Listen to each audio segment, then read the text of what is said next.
Hello. Yes, ആരായിരുന്നു? ഇല്ല, ഞാൻ ഇത് നമ്പർ നിങ്ങൾ ലിയാക്കത്ത് എന്ന് പറഞ്ഞാളാ? അതെ. അത് നമ്പർ കിട്ടിയപ്പോ ഇങ്ങനെ അത് ശരിയാണോ എന്ന് നോക്കാൻ വേണ്ടി വിളിച്ചു. അത് ശരി. ഓക്കെ.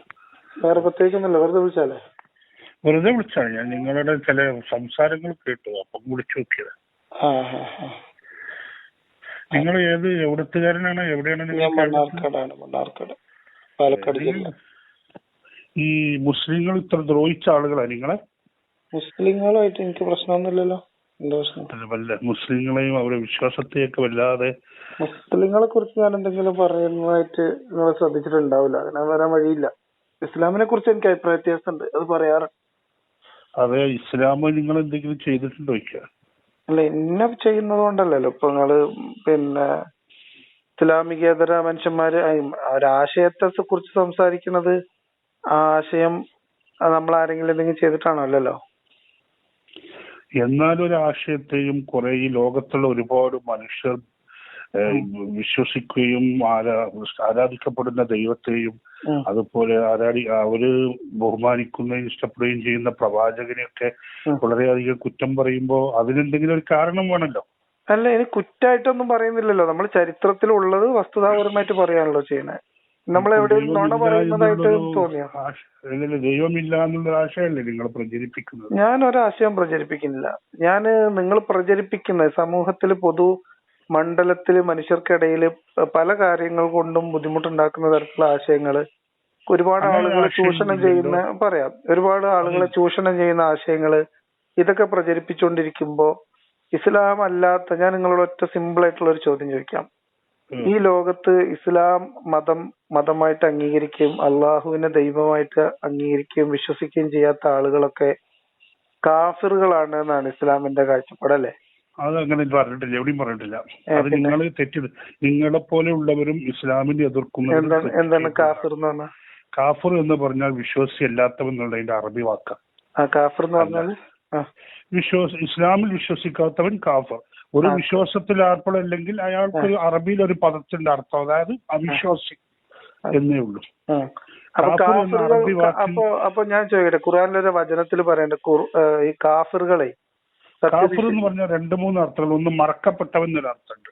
അല്ല, ഞാൻ ചോദിക്കുന്ന ചോദ്യം സിമ്പിൾ ആണ്. അതായത് കാഫിറുകൾ എന്ന് പറഞ്ഞാല് മൃഗത്തിൽ ഏറ്റവും മ്ലേച്ഛമായ മൃഗം എന്നാണ് ഖുർആനിലെ ഒരു പ്രയോഗം. അപ്പൊ അതാരെ കുറിച്ചായിരിക്കും? ഖുർആൻ അങ്ങനെ എവിടെ പ്രയോഗിച്ചിട്ടുള്ളത്? ശരി, നിങ്ങൾ ഖുർആൻ കൂടുതലായിട്ട് വായിച്ചിട്ടൊന്നുമില്ല. അല്ലല്ല, ഖുർആൻ വായിക്കേണ്ട. അങ്ങനെ നിങ്ങൾ ദൈവം ഇല്ല എന്ന് പറഞ്ഞല്ലോ. ഇല്ലാത്തൊരു വസ്തുവിനെ കുറിച്ച് ഞാൻ അങ്ങനെ ദൈവം ഇല്ല എന്ന് പറയേണ്ട കാര്യമൊന്നുമില്ലല്ലോ. ഞാൻ പറയുന്നത് വിശ്വസിക്കുന്നുണ്ടോ സഹോദര? ഞാൻ ദൈവത്തിൽ വിശ്വസിക്കുന്നുണ്ടോ ഇല്ലേ എന്നുള്ളത് അപ്രസക്തമാണ്.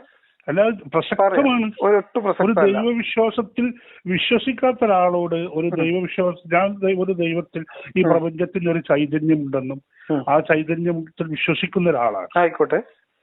അപ്പൊ എനിക്ക് നിങ്ങളോടുള്ള ചോദ്യം, എന്നെ മുമ്പിൽ മനുഷ്യരാണുള്ളത്. മനുഷ്യരില് ദൈവത്തിൽ വിശ്വസിക്കുന്നവരുണ്ട്, മതം പഠിപ്പിക്കുന്ന പ്രത്യേക ദൈവത്തിൽ വിശ്വസിക്കുന്നവരുണ്ട്, ഈ പ്രപഞ്ചത്തിന് ആകെ ഒരു ശക്തിയുണ്ട്, അതിന്റെ പിന്നിലൊരു ശക്തിയുണ്ട് എന്ന് വിശ്വസിക്കുന്നവരുണ്ട്, ദൈവമുണ്ടോ ഇല്ലേ എന്ന് അറിയില്ല എന്ന് പറയുന്ന അജ്ഞേയവാദികളുണ്ട്, ദൈവമില്ല എന്ന് സമർത്ഥിക്കാൻ ശ്രമിക്കുന്ന നിരീശ്വരവാദികളുണ്ട്. അങ്ങനെ പല തരത്തിലുള്ള ആൾക്കാരുണ്ട്. ഞാൻ ചോദിക്കട്ടെ, ഞാൻ ഇതിലൊന്നും പെടാത്ത ഒരാളാണ്. അപ്പൊ നിങ്ങൾക്കുള്ള അങ്ങനത്തെ ആളുകൾ, ഞാൻ ഇതൊക്കെ മനുഷ്യന്മാരാണെന്ന് വിചാരിക്കുന്ന ആളാണ്. അല്ലെ, അങ്ങനത്തെ ആളുകൾക്ക് എന്തോ ഒരു പേരുണ്ടോ? ഇല്ല, ഒരു പേരുമില്ല. നമ്മൾ മനുഷ്യരാണ്, ആ പേര് പോരെ? ധാരാളല്ലേ? അത് പോരാ. അതെന്താ? അത് പോരെ? നമുക്ക് മനുഷ്യനായിട്ട് ജീവിക്കാൻ അല്ലല്ല, ഒരു സമൂഹത്തിൽ ജീവിക്കുമ്പോ ആ സമൂഹത്തിലെ ഏതെങ്കിലും ഒരു സംഗതിയുമായിട്ട് എന്തെങ്കിലും ഞാൻ ജീവിക്കുന്നത് ഇന്ത്യൻ സമൂഹത്തിലാണ്, ഒരു ഇന്ത്യൻ പൗരൻ എന്ന രീതിയിലാണ്. മാത്രമല്ല, നിങ്ങൾ ഈ മതത്തിനെ മാത്രം ടാർഗറ്റ് ചെയ്യുന്നത്. നമ്മള് വിഷയത്തിൽ നിന്ന് മാറി പോലെ. അപ്പൊ ഞാൻ പറഞ്ഞു വരുന്നത്, ഞാൻ പറയട്ടെ. അപ്പൊ ഇസ്ലാം എന്ന് പറയുന്ന ഒരു മതത്തിന്റെ കാഴ്ചപ്പാടിനനുസരിച്ച് ഇസ്ലാം അല്ലാത്ത മനുഷ്യർ, അല്ലെങ്കിൽ ഇപ്പൊ ഞാൻ ഒരു കാലത്ത് ഇസ്ലാം മതത്തിൽ വിശ്വസിച്ചിരുന്ന, അതിനകത്ത് ജീവിച്ചിരുന്ന ഒരാളാണ്. പിന്നീട് എനിക്കത് മനസ്സിലായത്, ലോകത്ത് ഒരുപാട് മതങ്ങളുണ്ട്, അതുപോലെയൊക്കെ തന്നെ ഒരു മതമാണ് ഈ മതം. ഇതിന് പ്രത്യേകമായ എന്തോ ഒരു ചൈതന്യമുണ്ട്, ഇതിന് പ്രത്യേകമായ എന്തോ ഒരു ഇതുണ്ട്, ബാക്കിയൊക്കെ മനുഷ്യനിർമ്മിതമാണ്. ഇത് ദൈവം നേരിട്ട് പറഞ്ഞ ദൈവം എന്താണ്, ഇന്നദ്ദീന ഇൻദല്ലാഹിൽ ഇസ്ലാം എന്നൊരു കൺസെപ്റ്റും കൂടിയും ഉൾക്കൊള്ളുന്ന ഒരു വിശ്വാസധാരയാണ്. അങ്ങനെ വിശ്വാസം ഇസ്ലാമിനില്ലേ? ഈ ഇസ്ലാം എന്ന് പറയുന്നത് സത്യത്തിൽ എന്താ വെച്ചാൽ ദൈവത്തിന്റെ മതമാണെന്ന് തന്നെയാണ് ഇസ്ലാം ഖുർആൻ പറയുന്നത്. അപ്പം ഇസ്ലാം അല്ലാത്ത മതങ്ങളോ? ഇസ്ലാം അല്ലാത്ത ഏത് മതങ്ങളെ കുറിച്ചാണ് നിങ്ങൾ പറയുന്നത്? വേറെ ഏത് മതമാവട്ടെ, ഇപ്പൊ ഹിന്ദു മതമാവാം, അല്ലെങ്കിൽ ക്രിസ്തു മതമാവാം, അല്ലെങ്കിൽ യഹൂദ മതമാവാം, അല്ലെങ്കിൽ മതമല്ലല്ലോ. ഹിന്ദു ഒരു മതമല്ല. ക്രിസ്തു മതം എന്ന് പറയുന്നത് അതെ, ക്രിസ്തു മതം എന്ന് പറയുന്നത് അവരൊരു ഇസ്ലാമിന്റെ ഒരു ഭാഗം തന്നെയായിരുന്നു എന്നും, പിന്നെ അവർ ഇപ്പോഴും ആ ക്രിസ്തുദേവനെ വിശ്വസിച്ചുകൊണ്ട് അവർ പ്രവാചകൻ മുഹമ്മദ് നബി ഇല്ല എന്നുള്ള ഒരു അവരുടെ വിശ്വാസം തെറ്റാണെന്നൊരു വാദം നിങ്ങൾക്കുണ്ടോ? തെറ്റാ, അത് ഞാൻ പറയുന്നില്ല. അവരുടെ പറഞ്ഞിട്ട് നിങ്ങൾ വിഴുങ്ങി. അതില്ല, ഞാൻ പറഞ്ഞു, അത് പറയാൻ ശ്രമിച്ചു. സിമ്പിൾ ആയിട്ട് പറയാം. ഞാൻ പറയുന്നത് നിങ്ങൾ പറയുന്നല്ല, പിന്നെ വിഗ്രഹാരാധന തെറ്റാണ് എന്നൊരു വാദം നിങ്ങൾക്കുണ്ടോ? ഉണ്ട്. വിഗ്രഹാരാധകൾ നജസാണെന്നൊരു വാദം നിങ്ങൾക്കുണ്ടോ? അങ്ങനെ നജസാണെന്ന് എവിടെയും പറഞ്ഞിട്ടില്ലല്ലോ. ഖുർആനിലുണ്ടല്ലോ. ഈ ഖുർആനിൽ പറഞ്ഞത് എവിടെയെന്ന് പറഞ്ഞു? ഇന്നമൽ മുശ്രിക്കൂന നജസുൻ ഖുർആൻ വചനത്തിലുള്ളതാണ്. അത് ഏത് വചനത്തിൽ എവിടെയുള്ളത്? ഇന്നമൽ മുശ്രിക്കൂന നജസുൻ നിങ്ങൾ ഖുർആനിൽ സെർച്ച് ചെയ്തോളി. അതല്ല, ഏത് ആയത്തിലാണ് പറഞ്ഞിട്ടുള്ളത്? അങ്ങനെ ഒരു ഖുർആനിൽ വചനം ഉണ്ടോ? നിങ്ങൾക്ക് അറിയോ? ഖുർആനിൽ വചനം ഉണ്ടോ ഇല്ലേ എന്നുള്ള ഞാൻ പറഞ്ഞത് ഏത് ആയത്തിലാണ്, എത്ര? നിങ്ങൾ വിശ്വസിക്കുന്ന ഇസ്ലാമിൽ അങ്ങനെ ഒരു ആശയം ഉണ്ടാവാൻ സാധ്യത അങ്ങനെയില്ല. അങ്ങനെ ഉണ്ടെങ്കിലോ? അങ്ങനെ അറബിയിൽ ഇന്നമൽ മുശ്രിക്കൂന നജസ് എന്നതിന് വേറെ അർത്ഥങ്ങളും ഉണ്ടാവും ഖുർആനിൽ. പക്ഷെ അതുകൊണ്ട് എന്താ അർത്ഥം? നജസ് എന്ന് പറഞ്ഞാൽ അവന് തൊട്ടുകൂടാൻ പറ്റാത്ത വസ്തു, അശുദ്ധം അല്ല, ശുദ്ധിയില്ലാത്തത്, അശുദ്ധമായി. ഇന്നമൽ മുശ്രിക്കൂൻ, മുശ്രിക്കൂൻ എന്ന് പറഞ്ഞാൽ വിഗ്രഹാരാധകർ, ബഹുദൈവാരാധകർ. എന്തോ ബഹുദൈവ ആരാധകരൊന്നുമല്ല. പിന്നെന്താ മുശ്രിക്ക് പറഞ്ഞ? മുശ്രിക്കൂൻ എന്ന് അള്ളാഹുവിൽ പങ്കു ചേർക്കുന്നവർ, അല്ലെ, ദൈവത്തിൽ പങ്കു ചേർക്കുന്നവർ. മുശ്രിക്കൂൻ എന്ന് ഖുർആൻ അന്ന് പറഞ്ഞത് എന്തിനെ കുറിച്ചാന്ന് വെച്ചാൽ മുസ്ലിം കമ്മ്യൂണിറ്റി, മുസ്ലിങ്ങൾ വന്ന് പ്രവാചകൻ വന്നപ്പോൾ ആ പ്രവാചകൻ നഖശിഖാന്തം എതിർത്തിരുന്ന മക്കയിലുള്ള ഒരു വിഭാഗത്തെ കുറിച്ചാണ് മുശ്രിക്കൂൻ എന്ന് പറഞ്ഞത്. അപ്പൊ നമ്മള് പിന്നെ ഇന്ത്യയിലുള്ള ബഹുദൈവാരാധകർ മുശ്രിക്കുകളല്ലേ? മുശ്രിക്കുകളല്ല അവര്. അല്ലെ, അവരെന്താണ്? അവര് മുസ്ലിങ്ങളും അല്ല, ഒരു മുശ്രിക്കുകളും അല്ല. അവരെന്താണ്? ഈ ഇന്നമൽ മുശ്രിക്കൂന നജസ് എന്നുള്ളത് ഏത്, അത് നിങ്ങൾ ഇന്നോട് പറയാത്ത എന്താ? ഖുർആനിന് വേണ്ടി വാദിക്കുന്ന ആൾക്ക് നിങ്ങൾക്ക് അത് അറിയില്ലേ? അപ്പൊ എനിക്ക് അറിയുമോ ഇല്ല എന്നുള്ളതാ. നിങ്ങൾക്കത് അറിയോ ഇല്ലേ? അപ്പൊ എനിക്ക് അറിയാവുന്നോണ്ടാണല്ലോ ഞങ്ങൾക്ക് വാചകം പറഞ്ഞത്. ഏത് അധ്യായത്തിലാണ് എന്താണ് ഇപ്പൊ അത് പറഞ്ഞിട്ട് എന്താ പ്രസക്തി? നിങ്ങൾക്ക് അത് പറഞ്ഞാൽ നിങ്ങൾ അങ്ങനെ ഒരു ഖുർആനിൽ അങ്ങനെ ഒരു വചനം ഉണ്ടോ ഇല്ലേന്ന് പോലും നിങ്ങൾക്ക് അറിയാം. ഖുർആനിൽ ഇന്നമൽ മുശ്രിക്കു എന്നുള്ള വചനം ഇല്ല. ഇന്നമൽ മുശ്രിക്കുനെ നജസ് എന്നൊരു വാചകം ഖുർആനിൽ ഇല്ല. നിങ്ങൾ ശരിക്കും ഖുർആനൊക്കെ വായിച്ചതാണ്, പഠിച്ചതാണ്? ഖുർആൻ വായിച്ച് 30 ജുസു അറിയുന്ന ഒരാളാണ്. ഇന്നമൽ മുശ്രിക്കുനെ നജസ് ഇല്ല. അങ്ങനെ ഉണ്ടെങ്കിൽ നിങ്ങളൊന്ന് കാണിച്ചിരിക്കും. അങ്ങനെ കാണിച്ചു തന്നാൽ നമ്മൾ എന്ത് ചെയ്യാം? ഖുർആനിൽ അങ്ങനെ ഒരു വചനം ഉണ്ടെങ്കിൽ, അങ്ങനെ ഒരു വചനം, അതായത് മുശ്രിക്കുകൾ എന്നൊരു ജനവിഭാഗത്തെ കുറിച്ച് വിശ്വാസത്തിന്റെ പേരിൽ ഒരു പ്രത്യേക ജനവിഭാഗത്തെ മുശ്രിക്കൂൻ എന്ന് അടയാളപ്പെടുത്തുന്നു. അത് മക്കയിലുണ്ടായിരുന്ന ആ കാലത്തിൽ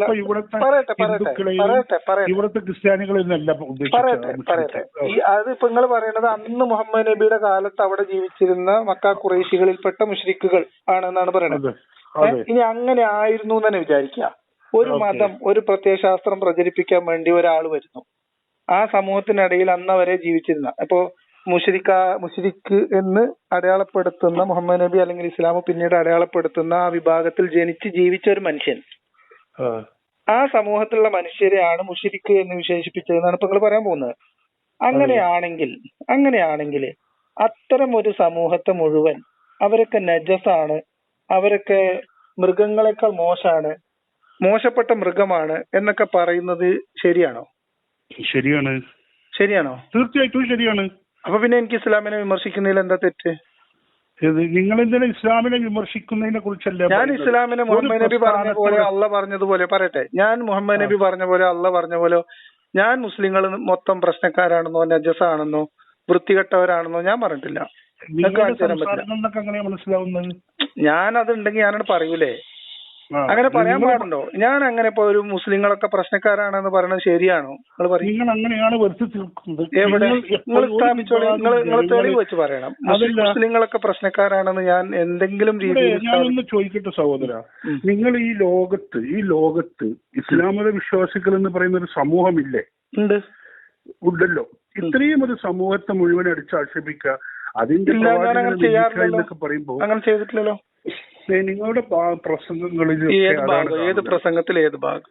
അത് ഇഷ്ടംപോലെ ഉണ്ട് പ്രസംഗങ്ങൾ. ഇപ്പൊ ഞാൻ മാണി നിങ്ങൾക്ക് വാട്സപ്പ് വഴി അത്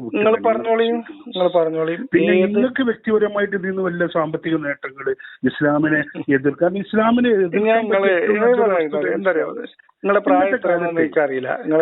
എക്സ് മുസ്ലിങ്ങൾ എന്ന് പറഞ്ഞിട്ട് കുറെ ഇറങ്ങിയിട്ടുണ്ട്. അവർക്കൊക്കെ എന്താ ആവശ്യം എന്ന് വെച്ചാൽ ഇസ്ലാം അവർക്ക് എതിർക്കാൻ പറ്റിയൊരു വസ്തുത. കാരണം ഇതിനെ സഹായിക്കാൻ കുറെ സംഘപരിവാറുകളും RSSകാരൊക്കെ അതിനുവേണ്ടി സാമ്പത്തിക സഹായങ്ങൾ ചെയ്ത് പിന്നിൽ നിർത്തുന്നുണ്ട്. അതല്ലാതെ ഇസ്ലാമിൽ വളർന്ന ഒരു മുസ്ലിമായ ഉമ്മാക്കുപ്പാക്കും ജനിച്ച ഒരു വ്യക്തി ഇസ്ലാം ഉപേക്ഷിച്ചിട്ട് നിങ്ങൾക്കത് പറ്റില്ലെങ്കിൽ നിങ്ങളെ പറ്റി ഒഴിച്ചു പോയിക്കോളൂ. പിന്നെ എന്തെങ്കിലും ഒരു വലിയ ജനസമൂഹം വിഭാഗത്തിന്റെ ഇഷ്ടപ്പെടുന്ന വ്യക്തിത്വങ്ങളെ നിങ്ങൾ കുറ്റം പറയേണ്ട ആവശ്യം. ഞാൻ ചോദിക്കുന്നത് ഒരു സമൂഹത്തിൽ ജനിച്ച് ജീവിച്ച് ആ സമൂഹത്തിന്റെ സംരക്ഷണയിൽ ഒറ്റ പോയിന്റ് ഉള്ളൂ. എന്റെ പോയിന്റ് സിമ്പിൾ ആണ്. ഞാൻ പറയുന്നത് ഒരു സമൂഹത്തിൽ ജനിച്ച് ജീവിച്ച് ആ സമൂഹത്തിന്റെ ധാർമ്മികതയിൽ വളർന്ന് ആ സമൂഹത്തിന്റെ സംരക്ഷണയിൽ കഴിഞ്ഞ ഒരു അനാഥ ബാലൻ ആ സമൂഹത്തിൽ നിന്ന് വിവാഹം കഴിച്ച് ആ സമൂഹത്തിന്റെ ആചാരപ്രകാരം ജീവിച്ച് അതിൽ കുട്ടികളുണ്ടായി 10-40 വയസ്സ് കഴിഞ്ഞതിന് ശേഷം അയാൾക്കൊരു മറ്റൊരു ബോധോദയം ഉണ്ടാവുന്നു എന്ന് പറഞ്ഞുകൊണ്ട് അയാളുടെ ലക്ഷ്യം എന്തോ ആവട്ടെ, അയാളിപ്പോ നിങ്ങൾ പറഞ്ഞതുപോലെ സാമ്പത്തിക ലക്ഷ്യമോ ആ അധികാരത്തിന്റെ ലക്ഷ്യം എന്തോ ആവട്ടെ എന്ന് നിന്നിട്ട് ഈ തന്നെ ഒരു കാലത്ത് സംരക്ഷിച്ച് വളർത്തിയ സമൂഹവും ആ സമുദായവും അവരുടെ ആരാധനാ രീതികളും അത് മുഴുവൻ പ്രശ്നമാണെന്നും ആ മനുഷ്യരൊക്കെ നജസാണെന്നും മൃഗമാണ് എന്ന് പറയുന്ന അത്ര വൃത്തികേടൊന്നും ഞാൻ ചെയ്തിട്ടില്ല. അതിനെക്കാട്ടി വലിയ വൃത്തികേട് എന്താണ് ഞാൻ ചെയ്തത്? നിങ്ങൾ പറഞ്ഞോളി. നിങ്ങൾ പറയുന്നത് ഇത്രയും വളർത്തിയ നിങ്ങളൊരു സമൂഹത്തിൽ നിന്ന് മാറിയിട്ട് ഈ പറയുന്ന ഈ സമൂഹം വളർത്തിയിട്ടില്ല. ഇവിടെ ഏത് സമൂഹം? ഓക്കെ, നിങ്ങൾ ഒരു മുസ്ലിമായ ഉമ്മാക്കുപ്പാക്കും ജനിച്ചാൽ ആണ്. ഞാനൊരു ഉമ്മാക്കുപ്പാക്കും ജനിച്ചതാണ്. അവര് മുസ്ലിം ആയതുകൊണ്ട് ജനിച്ചതല്ല. അല്ല, അവരുടെ ഒരു ആചാര വിശ്വാസം വിശ്വാസം അതായിരുന്നു. അതിപ്പോഴും എന്റെ മക്കളും മുസ്ലിമാണ്. എന്റെ എപ്പോഴും കാണാറുണ്ട്. അതവിടെ നിൽക്കട്ടെ. ഒരു ലോകത്തിലെ ഒരു വലിയ ഭൂരിപക്ഷ സമൂഹം ആദരിക്കുകയും വിശ്വസിക്കുകയും ചെയ്യുന്ന ഒരു വിശ്വാസ സംഹിതയെ നിങ്ങൾ എന്ത് ചെയ്യുന്നു? നഖശിഖാന്ന് 1-2 വിരലെണ്ണാവർ വന്നിട്ട് അതിന് എന്നോട് പറഞ്ഞോളി. ഞാൻ പറയുന്നതിനെ കുറിച്ച് പറഞ്ഞോളി. 1-2 എന്നെ പോലെയുള്ള വ്യക്തികൾക്ക് അതിനോട് ദേഷ്യം ഉണ്ടാവും, വെറുപ്പും വിഷമവും ഉണ്ടാവും. എന്തിനാണ് വെറുപ്പ്? അതാ ഞാൻ ചോദിക്കുന്നത്. ഇത് പറ്റില്ലെങ്കിൽ വേണ്ട. എനിക്ക് പറ്റില്ലാത്തത് കൊണ്ട് തന്നെയാണ് അത് വേണ്ടെന്ന് വെച്ചത്. അതിപ്പോ മുഹമ്മദ് നബിക്ക് അത് തന്നെ ചെയ്താൽ പോരെന്നല്ല. ഞാൻ ഇവിടെ താരതമ്യം ചെയ്യാൻ പോകുന്നത് മുഹമ്മദ് നബിയുമായിട്ടാണ്. മുഹമ്മദ് നബിക്ക് ഒരു ആശയം ശരിയാണെന്ന് തോന്നി, അല്ലെങ്കിൽ അദ്ദേഹം ജനിച്ചു ജീവിച്ച ആശയം ശരിയല്ല എന്ന് തോന്നി, അവർ തെറ്റിലാണെന്ന് തോന്നി. അദ്ദേഹം ജനിച്ച് ജീവിച്ച ആശയത്തിലേക്ക് അദ്ദേഹം പോയിട്ടില്ല. ജനിച്ചപ്പോഴും ജീവിച്ചപ്പോഴൊന്നും അദ്ദേഹം പോയിട്ടില്ല. അദ്ദേഹം അവരോടുള്ള അന്നത്തെ ആചാരങ്ങൾ അനുഷ്ഠിക്കാനും പോയിട്ടില്ല. എല്ലാ ആചാരങ്ങളെ അനുഷ്ഠിച്ചിട്ടുണ്ട്. മുഹമ്മദ് നബി ആ വിഗ്രഹങ്ങൾ മുഴുവൻ അവിടെ ഉണ്ടാകുമ്പോൾ അതിനെ തവാഫ് ചെയ്തിട്ടുണ്ട്. നിങ്ങൾ പറയുക എന്നല്ലാതെ അദ്ദേഹം അതിനെ കുറിച്ച് അത് അനുഷ്ഠിക്കുകയോ അത് ചെയ്തിട്ടില്ല. ആ കാലം തൊട്ട് ഇന്ന് വരെ കോടിക്കണക്കിന് മനുഷ്യർ ആ മഹാനെ ആദരിക്കുകയും ബഹുമാനിക്കുകയും ചെയ്തു. ഞാൻ ചോദിക്കുന്നത് മുഹമ്മദ് നബി ജീവിച്ച കാലത്ത് മുഹമ്മദ് നബി അവിടെ എന്താ ചെയ്തത് എന്നാണ് ചോദിച്ചത്. നിങ്ങൾ എത്ര പേര് വിശ്വസിക്കുന്നുണ്ട്? എനിക്കറിയില്ല, ഞാൻ കണക്കെടുത്തിട്ടില്ല. ലോകം മുഴുവനും ഈ മുഹമ്മദ് നബിയെ പോലെ നിങ്ങൾ ഇഷ്ടപ്പെടുന്ന ആളുകളുണ്ടോ? ഇല്ല. അന്ന് മുതൽ ഇന്ന് വരെ കോടിക്കണക്കിന് ജനങ്ങൾ ഈ മുഹമ്മദ് നബിയെ അംഗീകരിക്കുകയും ഇന്നും അംഗീകരിച്ചു കൊണ്ടിരിക്കുകയും ചെയ്യുന്നു. കോടിക്കണക്കിന് ആളുകൾ അന്ന് മുതൽ ഇന്ന് വരെ. അതിൽ ഇവിടെ ജനിച്ചതിനെക്കാട്ടി കൂടുതൽ ആളുകൾ മരിച്ചു പോയിട്ടുണ്ട്. പിന്നെ മിനിയാന്ന് വന്നിട്ട് പ്രവാചകൻ മുഹമ്മദ് നബിയാണ് നിങ്ങൾ എതിർക്കുന്നതെന്ന് പറയാൻ അതിന്റെ ഉദ്ദേശം മനസ്സിലാകുന്നുണ്ട്. അതിലൂടെ നിങ്ങൾക്ക് ഞാൻ ചോദിക്കുന്നത് എന്താണെന്ന് എനിക്ക് മനസ്സിലായില്ല. നിങ്ങൾ ഇങ്ങനെ വൈകാരികമായിട്ടൊന്നും പോണ്ട. നിങ്ങൾ ഇത്ര വൈകാരികമായിട്ടൊന്നും പോണ്ട. നിങ്ങൾ വിശ്വസിക്കുകയും നോക്കൂ നിങ്ങൾ അങ്ങനെ ബഹളം ഉണ്ടാക്കില്ലേ? ഞാൻ എത്ര സൗമ്യമായിട്ട് നിങ്ങളോട് സംസാരിക്കും. ടെൻഷൻ ആവണ്ട. ഞാൻ പറഞ്ഞത് നമുക്ക് ഏത് വിഷയവും സമാധാനത്തിൽ എത്ര നേരം വേണമെങ്കിൽ സംസാരിക്കാൻ തയ്യാറാണ്. എനിക്ക് കുഴപ്പമില്ല. അതാണ് ഞാൻ പറയുന്നത്. ഒരു മനുഷ്യൻ ജീവിക്കുന്നു. ആ മനുഷ്യന് ഒരു ഘട്ടം എത്തുമ്പോൾ ഒരു ബോധോദയം ഉണ്ടാവുന്നു. മനസ്സിലായോ? എന്റെ ആശയം, ഞാൻ ഇതുവരെ പ്രവർത്തിച്ചതും ജീവിച്ചതുമായിട്ടുള്ള ആശയം, അല്ലെങ്കിൽ എന്റെ ചുറ്റുമുള്ള മനുഷ്യർ അല്ലെങ്കിൽ എന്റെ പ്രിയപ്പെട്ടവർ വിശ്വസിക്കുന്ന ആശയം, അതിൽ അവർ പറയുന്നത് പോലെയുള്ള ശരിയല്ല ഉള്ളത്. അതിൽ ചില പ്രശ്നങ്ങളുണ്ട് എന്ന് എനിക്ക് തോന്നുന്നു. അപ്പൊ എനിക്ക് ഈ ആശയങ്ങളോട് യോജിച്ചു പോകാൻ കഴിയുന്നില്ല. എനിക്ക് ഈ ആശയങ്ങൾ ശരിയാണെന്ന് തോന്നുന്നില്ല. ഞാൻ ഈ ആശയങ്ങളിൽ ഇന്ന പ്രശ്നങ്ങൾ കാണുന്നുണ്ട്, അത് നമ്മൾ പരിഗണിക്കേണ്ടതാണ് എന്ന് പറയാനുള്ള സ്വാതന്ത്ര്യം എനിക്കുണ്ടോ ഇല്ലേ? നിങ്ങൾക്കില്ല. എനിക്കൊരു സംഭവത്തെ കുറിച്ച് എനിക്കിപ്പോ ഒരു ഭക്ഷണം കൊണ്ടുവന്ന് വെച്ചു, എനിക്കത് വേണ്ട, എല്ലാവരും കഴിക്കുന്നതാ, വേണ്ടെങ്കിൽ വേണ്ട, ഞാൻ അതിനെ കുറ്റം സ്വല്പം അഴുക്കും ആരോഗ്യത്തിന് ഹാനികരമായ ചില ഘടകങ്ങളൊക്കെ അടങ്ങിയിട്ടുണ്ടെന്ന് എനിക്ക് ബോധ്യപ്പെട്ട നമ്മൾ എന്ത് ചെയ്യേണ്ടത്? നിങ്ങൾ ആരും ഇത് കഴിക്കരുത്, ഇത് അത്ര നല്ലതല്ല, ഇത് നല്ല രുചിയൊക്കെ ഉണ്ട്, കാണാൻ നല്ല ഭംഗിയുണ്ട്, കഴിക്കാൻ ചിലപ്പോൾ ടേസ്റ്റും ഉണ്ടാവും, പക്ഷെ ആരോഗ്യത്തിന് അത്ര നല്ലതല്ല എന്ന് നമുക്ക് തോന്നിയാൽ നമ്മൾ പറഞ്ഞൂടെ? നല്ലതല്ല എന്ന് ഇത്രയും ജനങ്ങൾ അംഗീകരിക്കുക, ഇവിടുത്തെ ഗവൺമെന്റ് കൂടുതൽ ആളുകൾ അംഗീകരിക്കുന്നു എങ്കിൽ മദ്യം നല്ലതാണ്, ഗവൺമെന്റ് പ്രോത്സാഹിപ്പിക്കുകയും മദ്യം നല്ലതാണ്. ഗവൺമെന്റ് പ്രോത്സാഹിപ്പിക്കുന്നുണ്ട്, കൂടുതൽ ആളുകൾ ഉപയോഗിക്കുകയും ചെയ്യുന്നുണ്ട്. മദ്യം നല്ലതാണോ? അല്ല, മദ്യം നല്ലതാണോ? മദ്യം നല്ലതുമാണ്, ചീത്തയാണ്. മദ്യത്തിൽ എന്താ ഗുണമുള്ളത്? ഒരു ആദർശം പിൻപറ്റി പോകുന്ന ആൾക്ക് മദ്യത്തിനോട് താല്പര്യം ഉണ്ടാവില്ല. ഞാനൊരു ആദർശം പിൻപറ്റുന്നത്, എനിക്ക് മദ്യം ഇഷ്ടമില്ല. ഞാൻ ഒരു ആദർശം പിൻപറ്റണില്ല, ഞാൻ മദ്യം കഴിക്കാറില്ല. അത് നിങ്ങളുടെ ഇഷ്ടം, നിങ്ങൾ അത് ആദർശമായിട്ട് വലിയ ബന്ധമൊന്നുമില്ല. എനിക്കറിയാവുന്ന ഇപ്പൊ അടുത്ത കാലത്താണ് ഒരു പള്ളിയിൽ നിന്ന് കള്ളും കുപ്പിയായിട്ട് മൂല്യാരെ പിടിച്ചത്. അല്ല, അത് ഒറ്റയിട്ട സംഭവങ്ങൾ മനുഷ്യരല്ലേ, അയാൾ പള്ളിക്കത്തെ ഇമാമാണ്, എന്ത് ചെയ്യാൻ പറ്റും? ആയിക്കോട്ടെ, ഒരു ആദർശമല്ല അയാളെ കൊണ്ട് കുടിപ്പിച്ചത്. അല്ല, അയാളെ കുഴപ്പമൊന്നുമില്ലാതെ ഇവിടുന്ന് മുഹമ്മദ് നബി പറഞ്ഞു നിങ്ങൾ പള്ളിയിൽ പോയി മദ്യം കുടിച്ചോളൂ. അല്ല, അതാ മുഹമ്മദ് നബി ആദർശത്തിന്റെ അല്ല, അയാളുടെ പ്രശ്നമല്ലേ? അയാളുടെ പ്രശ്നമാണ്. അപ്പൊ അതാണ്. അപ്പൊ മദ്യം വേണോ വേണ്ടെന്ന് യുക്തിഭദ്രമായിട്ട് ആളുകൾ ആലോചിച്ച് തീരുമാനിക്കാണ്. അതൊക്കെ തീരുമാനിച്ചോട്ടെ. നമ്മൾ എവിടെ എത്തുന്നില്ലല്ലോ, നമ്മൾ സംസാരിച്ചിട്ടേ നമ്മൾ എവിടെ എത്തുന്നില്ല. നിങ്ങൾ നേരത്തെ ചോദിച്ച ചോദ്യത്തിന് ഉത്തരവോട് പറഞ്ഞിട്ട് നമുക്ക് നിർത്തിയാലോ? നിങ്ങൾക്ക് ദൈവമില്ല എന്ന് പറഞ്ഞു. ദൈവം ഇല്ലെങ്കിൽ ഇല്ലാത്തൊരു വസ്തുവിനെ എങ്ങനെ നിങ്ങൾ ചർച്ച ചെയ്യാന്ന്? ഇല്ലാത്തൊരു വസ്തുവിനെ കുറിച്ച് ചർച്ച ചെയ്യില്ല. എങ്ങനെ? ഞാൻ ദൈവത്തെ കുറിച്ച് ചർച്ച ചെയ്യില്ലല്ലോ. പിന്നെ ഞാൻ ദൈവത്തിനെ കുറിച്ച് ചർച്ച ചെയ്ത് നിങ്ങൾ കേട്ടിട്ടേ ഉണ്ടാവില്ല. ആര് പറഞ്ഞു? എവിടെ? നിങ്ങൾ ഇസ്ലാമികപരമായിട്ട് അള്ളാഹുവിനെ കുറിച്ചോ വളരെ മോശമായിട്ട് പറയുന്നത്. അള്ളാഹു എന്ന് പറയുന്ന ഒരു അറബി പദമാണ്. അള്ളാഹു എന്ന് പറയുന്ന ഒരു വിശ്വാസി, ഒരു വലിയൊരു വിശ്വാസികൾ വിശ്വസിക്കുന്ന അള്ളാഹു എന്നുള്ള അറബി പദം അള്ളാഹ് എന്നുള്ള. എന്നിട്ട് നിങ്ങൾ കുറച്ച് അവിടെ ഇവിടെ വായിച്ചിട്ട് നിങ്ങളെ ചെറിയ ബുദ്ധിയിൽ ഈ പരിശുദ്ധ ഖുർആനിൽ തന്നെ ഒരു വചനമുണ്ട്, മനുഷ്യൻ അവൻ അറിയാത്ത കാര്യങ്ങളുടെ ശത്രുവാണ് എന്ന്. രണ്ടാമതൊരു വചനമുണ്ട്, അറിവുള്ളവർ സമന്മാരല്ലാന്ന്. ഈ ചെറിയ ബുദ്ധിയിൽ ഞാൻ ചോദിക്കട്ടെ, ആ ഖുർആൻ വചനം അനുസരിച്ച് നിങ്ങൾക്ക് എന്നോടുള്ള ഒരു എന്താ പറയാ, ഒരു ഈർഷ്യ ആ അറിവില്ലായ്മയിൽ നിന്നുള്ള വന്നതാണെങ്കിലോ? എങ്ങനെ? അങ്ങനെയല്ല.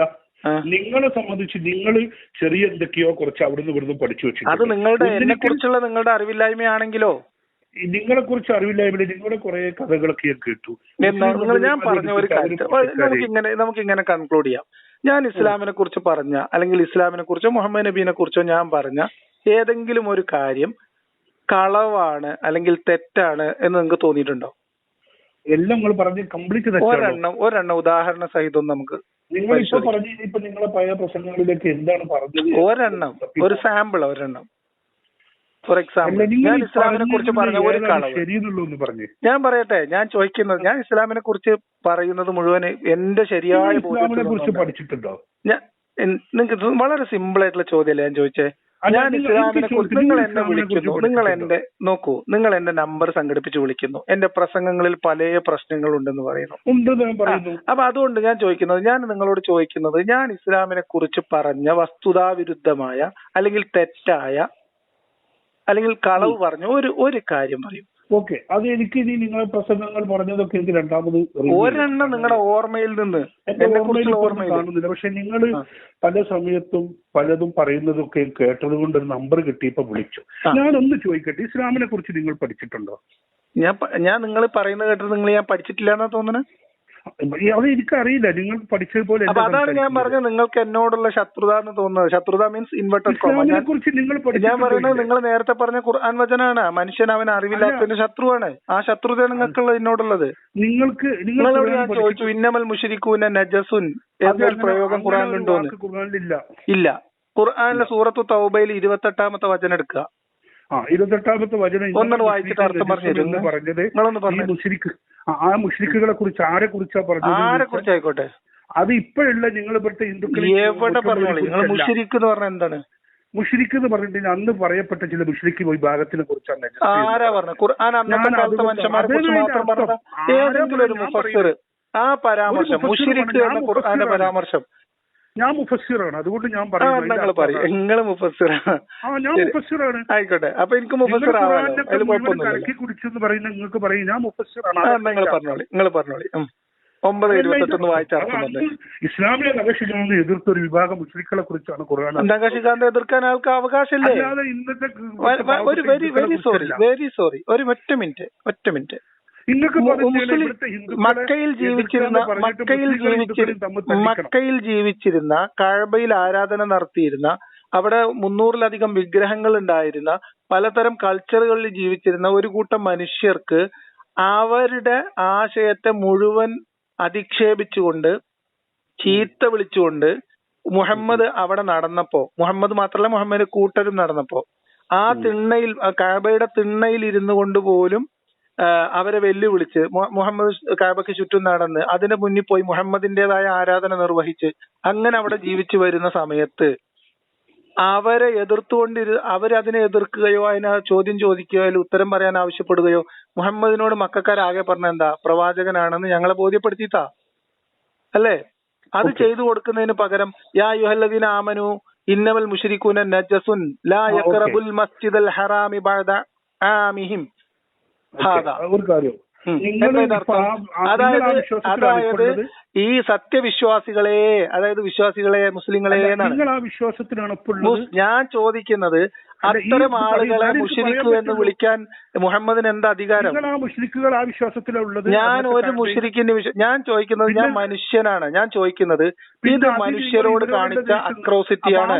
ആ മുശ്രിക്കുകളെയാണ് നിങ്ങൾ അംഗീകരിക്കുന്നത്. അവർക്ക് ഞാൻ ആരിനെ അംഗീകരിക്കുന്നു എന്നുള്ളതല്ല, ഇത് ശരിയോ തെറ്റോ? നിങ്ങൾ പറഞ്ഞു ഇന്നമൽ മുശ്രിക്കുന നജസുൻ എന്നൊരു വാക്ക് ഖുർആനിൽ. ഇന്നമൽ മുശ്രിക്കും നജസ്, മുശ്രിക്കുകൾ വന്ന് മക്കയിലുണ്ടായിരുന്ന നജസ് തന്നെയാണ്.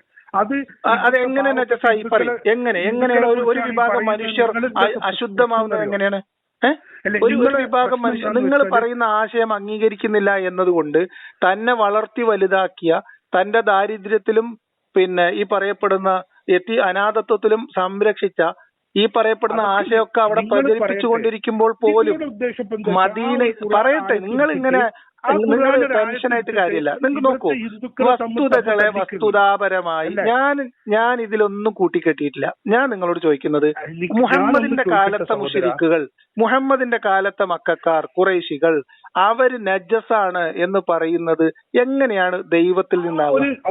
ആ ഒരു ഖുർആൻ ആയത്തെടുത്തിട്ട് ഈ പാവപ്പെട്ട മുസ്ലിം ഹിന്ദുക്കളെ പരട്ടി ഞാനൊന്നും പറഞ്ഞിട്ടില്ല. ഞാൻ പറഞ്ഞിട്ടില്ല. ഞാൻ നിങ്ങൾ ചോദിച്ചപ്പോ പറഞ്ഞതാണ്.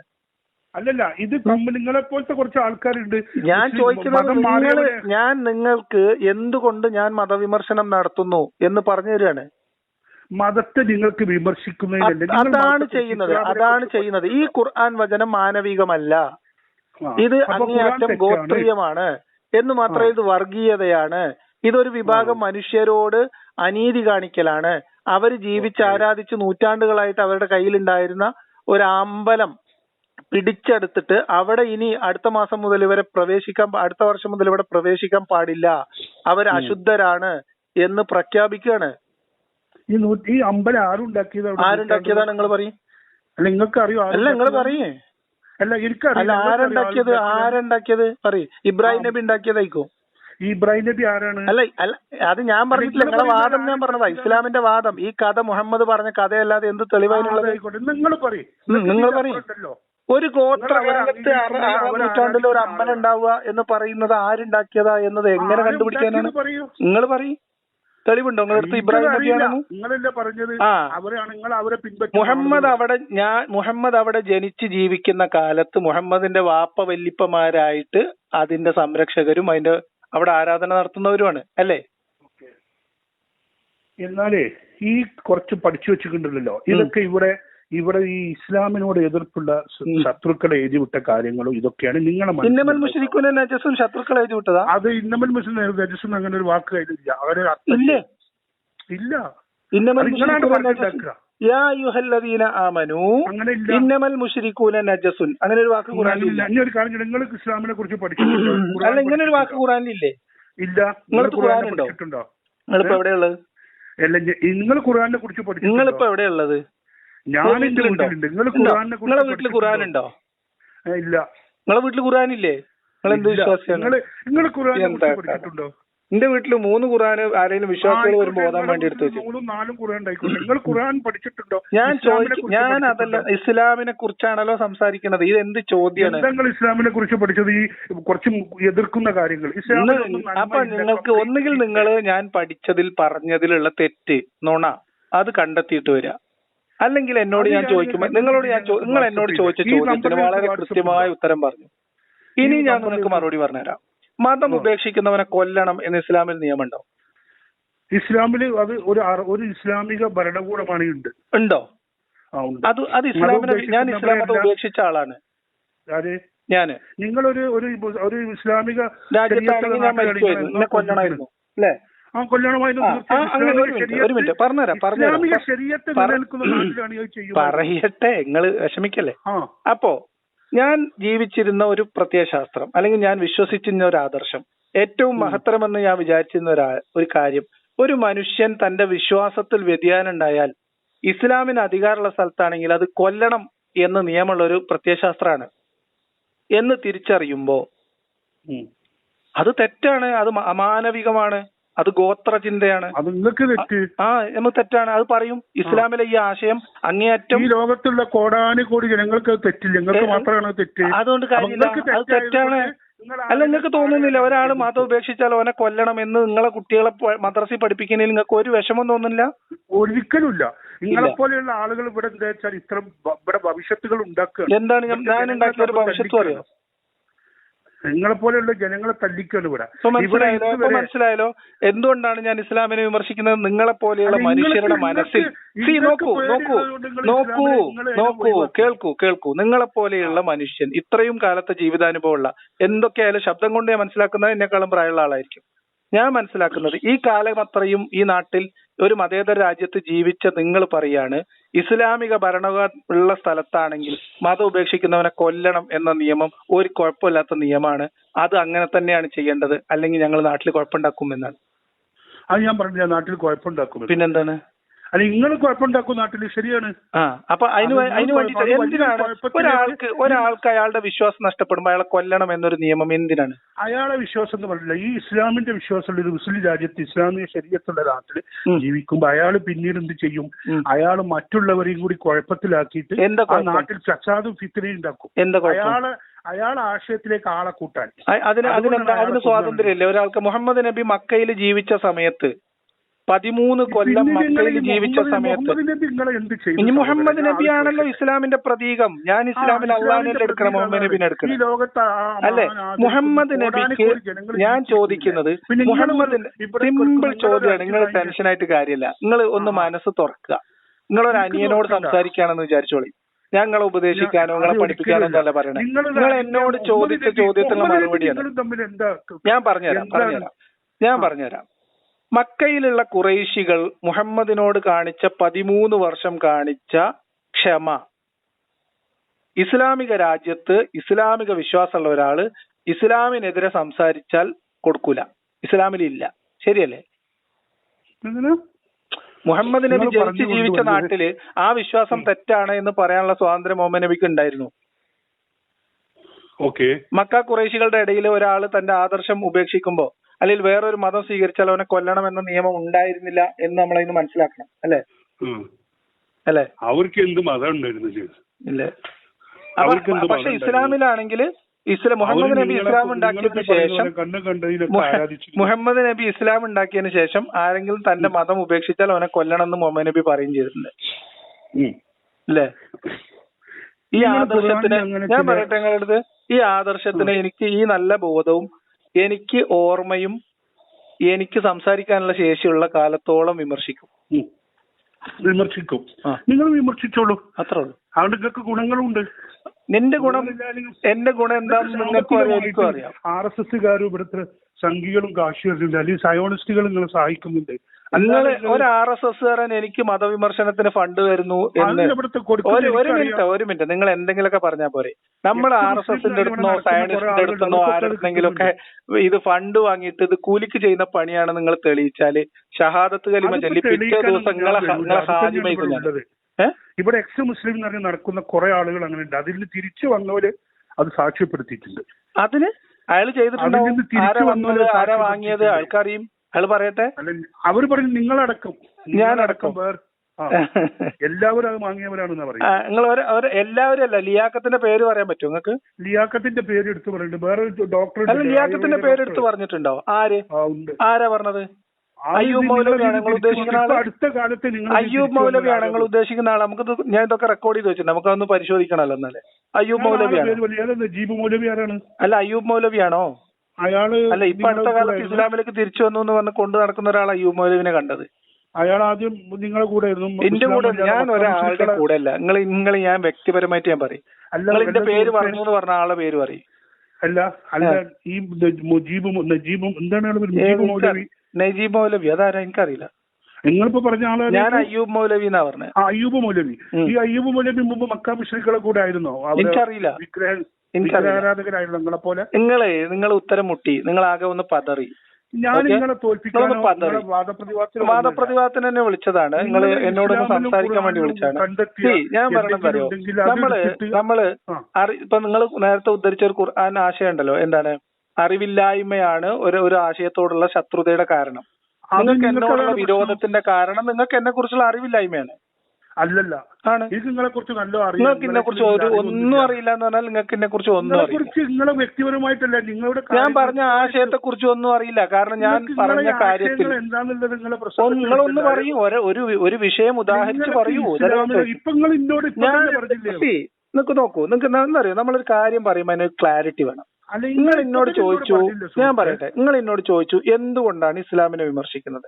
ഇസ്ലാമിനെ വിമർശിക്കുന്നതിന്റെ കാര്യകാരണങ്ങൾ 2-3 ഉദാഹരണം വെച്ച് ഞാൻ പറഞ്ഞു. എന്താണ്? വേറെ മതങ്ങളൊന്നും വിമർശിക്കാത്ത അത് വേറെ ചോദ്യമാണ്. ഇസ്ലാമിനെ എന്തുകൊണ്ട് വിമർശിക്കുന്നു? ഞാൻ പറഞ്ഞുതരാം. ഞാനിപ്പോ നിങ്ങൾ എന്താണ് ഈ ഹിന്ദുമതം പ്രചരിപ്പിക്കാത്തത്?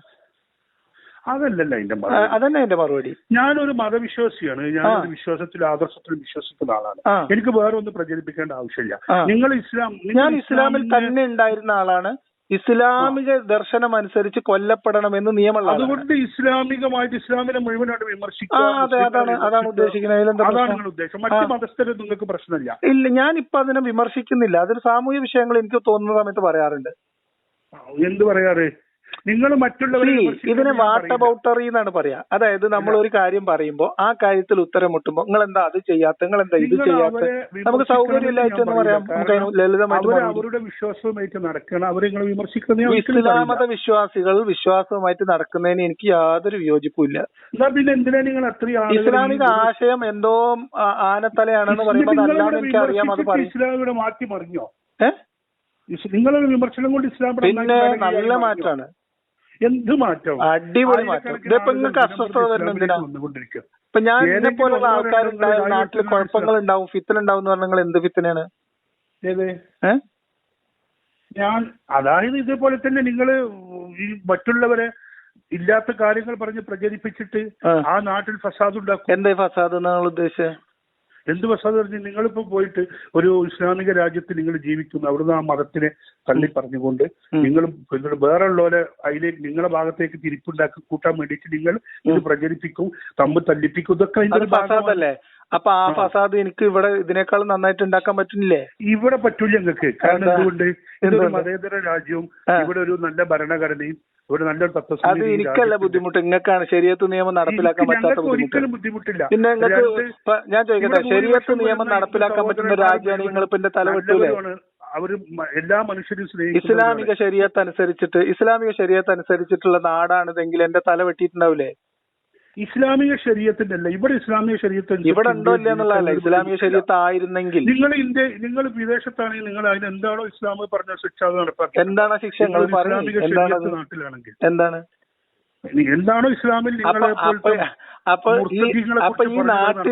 ഈ നാടിന്റെ ഭരണഘടന എനിക്കല്ല ബുദ്ധിമുട്ട്, നിങ്ങൾക്കാണ്. ഈ നാടിന്റെ ഭരണഘടന മുസ്ലിങ്ങൾക്ക് വളരെ അനുകൂലമാണ്. ഒരു മതം വിട്ടവനെ കൊല്ലാൻ മര്യാദക്ക് പറ്റുമോ? ഞങ്ങൾക്ക് മതം വിട്ടുപോലെ കൊല്ലണം ഞങ്ങൾ ആരും പറഞ്ഞിട്ടില്ല. ഇസ്ലാമിന് എന്താണ് ആ നിയമം പറയാൻ കാരണം എന്ന് വെച്ചാൽ അതിന് ചില അർത്ഥങ്ങളും സാഹചര്യങ്ങളും ഒന്നുമില്ല. ഒരാൾ അയാളുടെ മതം മാറിയോ അയാളെ കൊല്ലണം.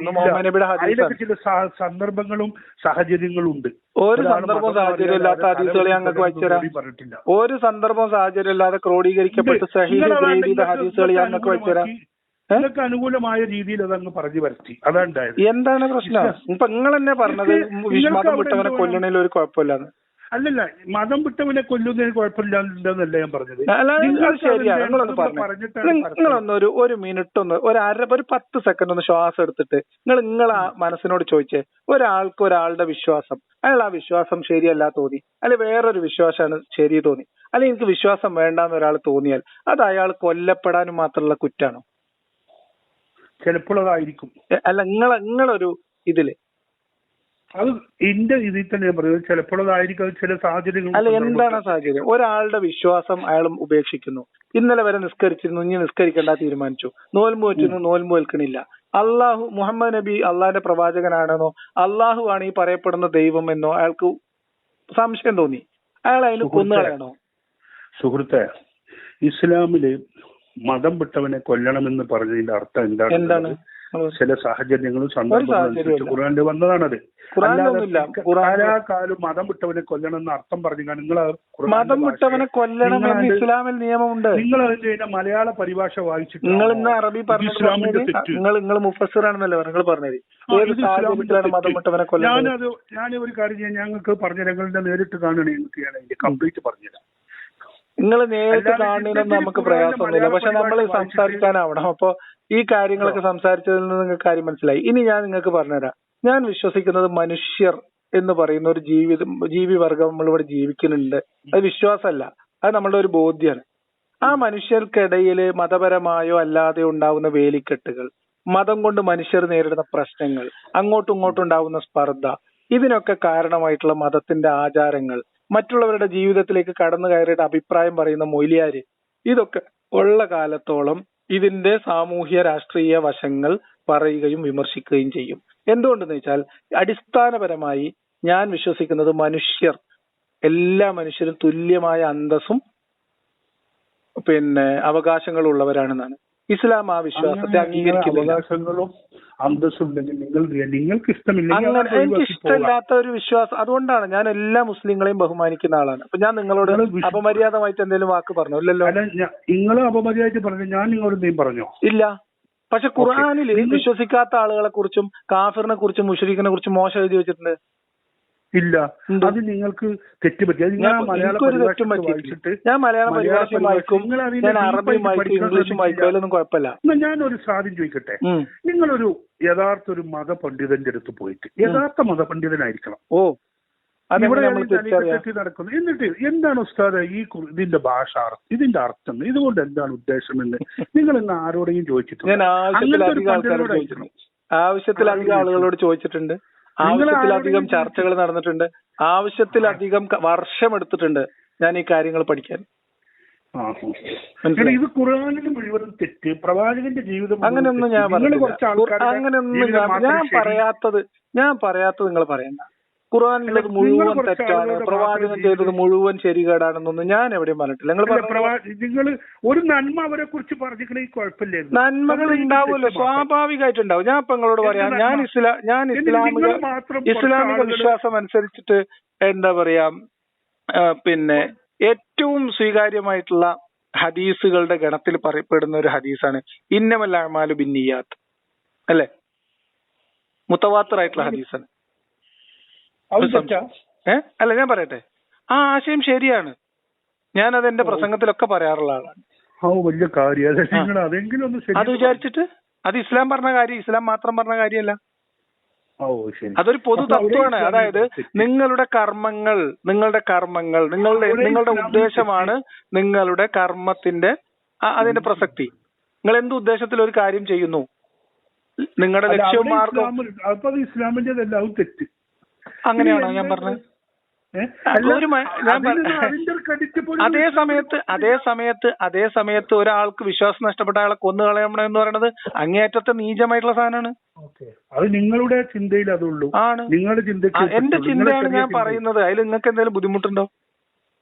എനിക്ക് ബുദ്ധിമുട്ട്. നിങ്ങൾ എന്തിനാ ഒരു വിശ്വാസത്തെയും ഒരു അടിസ്ഥാനത്തെയും പറ്റ തള്ളി പറയുന്നു? പൂർണ്ണമായിട്ട് തള്ളി പറയും. കാരണം അതിന്റെ കാരണം കൂടി പറഞ്ഞിട്ട് നിർത്താം നമുക്ക്. എന്തുകൊണ്ട് ഞാൻ എന്റെ വിശ്വാസവും എന്നിൽ അടിച്ചേൽപ്പിച്ച് എന്നെ ചെറിയ പ്രായം തൊട്ട് പഠിപ്പിച്ച ആദർശവും തമ്മിൽ വൈരുദ്ധ്യമുണ്ട്. രണ്ട് കാര്യങ്ങളാണ്. ഒന്ന് പറയാം നിങ്ങൾ വെറുതെ പരിഹാസിക്കാൻ നിന്നൊരു കാര്യമൊന്നുമില്ല. നിങ്ങൾക്ക് ഇപ്പൊ നമ്മൾ ചോദിച്ചൊന്നും നിങ്ങൾക്ക് മറുപടി പറയാൻ പറ്റുന്നില്ല. കോടിക്കണക്കിന് ആളുകൾ ഇസ്ലാം മതത്തിൽ വിശ്വസിക്കുന്നത് എങ്ങനെയാണ്? തെറ്റുകാരും ഇവരൊക്കെ മോശക്കാർ, ഇവരൊന്നും ചിന്തിക്കാത്തവരും വിവരമില്ല. ഇതൊന്നും ഞാൻ പറഞ്ഞില്ല. ഞാൻ മുസ്ലിങ്ങളൊക്കെ മണ്ടന്മാരാണെന്ന് പറഞ്ഞ് നിങ്ങൾക്ക് കാണിച്ചു തരാം. വരലെണ്ണാവുന്ന 2-3 കുറച്ച് ആൾക്കാർ നിങ്ങൾ എന്തിനാണ് ഇങ്ങനെ അസ്വസ്ഥ പ്രകടിപ്പിക്കുന്നത്? ഇസ്ലാം മതത്തിൽ വിശ്വസിക്കുന്ന എല്ലാ ആൾക്കാരും മണ്ടന്മാരാണ്, മുസ്ലിങ്ങളൊക്കെ മണ്ടന്മാരാണെന്ന് ഞാൻ പറഞ്ഞിട്ടുണ്ടോ? ഞാൻ പറഞ്ഞിട്ടുണ്ടോ? നിങ്ങൾ എന്റെ വാക്കിന് തസ്വീർ ചെയ്തല്ലേ? നിങ്ങൾ എന്തിന് എക്സ് മുസ്ലിം മുസ്ലിം എന്നാണ്ട് ഒഴിവാക്കി? എന്തിന്? നിങ്ങൾക്ക് എന്താ ബേജാറ്? എക്സ് മുസ്ലിം എന്താണ് നിങ്ങൾ ആളാവാൻ മുസ്ലിം എന്നുള്ള നാമം അവിടെ വേണം. എന്താ നിങ്ങൾക്ക് പ്രശ്നം? വിമർശിച്ച് ആളാവാൻ അതിന് നിങ്ങൾക്കൊരു ഇസ്ലാമിന്റെ അറബിക്ക് പേരുണ്ട്. എന്നാ അതൊക്കെ മാറ്റി ഞാനൊരു കാര്യം ചോദിക്കാം. ഇസ്ലാം ഒരു മിനിറ്റ്, നിങ്ങൾക്ക് ഈ തെറ്റിദ്ധാരണ കൂടെ മാറ്റി തരാം. ഇസ്ലാമിനെ വിമർശിച്ചാലാണോ ഇസ്ലാമിലെ വിശ്വാസികളെ ചൂഷണം ചെയ്താലാണോ കൂടുതൽ പൈസ ഉണ്ടാക്കാൻ പറ്റുക? വിമർശിച്ചാല് ആണോ? നിങ്ങൾ നൂറെ ഹബീബി തങ്ങളെ കേട്ടിക്കണോ? നൂറെ ഹബീബി എന്ന് പറഞ്ഞ തങ്ങള് കേട്ടിക്കണോ? കേട്ടിട്ടുണ്ടോ? ഇല്ലേ, നിങ്ങൾ കേട്ടിട്ടില്ല. പല പണിയും ചെയ്ത് ഒരു ഗതിയും പരഗതി ഇല്ലാണ്ടായി അവസാനം തങ്ങൾ കുടുംബത്തിന്റെ എന്തോ ഒരു മുള്ളിയപ്പത്തറച്ച ബന്ധമുണ്ടെന്നും പറഞ്ഞിട്ട് അയാളിപ്പോ ഒരു മജ്ലിസ് തുടങ്ങി ഓൺലൈന്. അയാൾക്ക് കുറച്ച് ആൾക്കാർ എന്താ വരുമാനം? നിങ്ങൾ ഇസ്ലാമിനെ മുഴുവൻ അപ്പൊ പൈസ ഉണ്ടാക്കാൻ ഏറ്റവും നല്ലത് നിങ്ങൾ പറയും വയലു പറയാൻ പോയാലാണോ വിമർശിക്കാൻ പോയാലാണോ?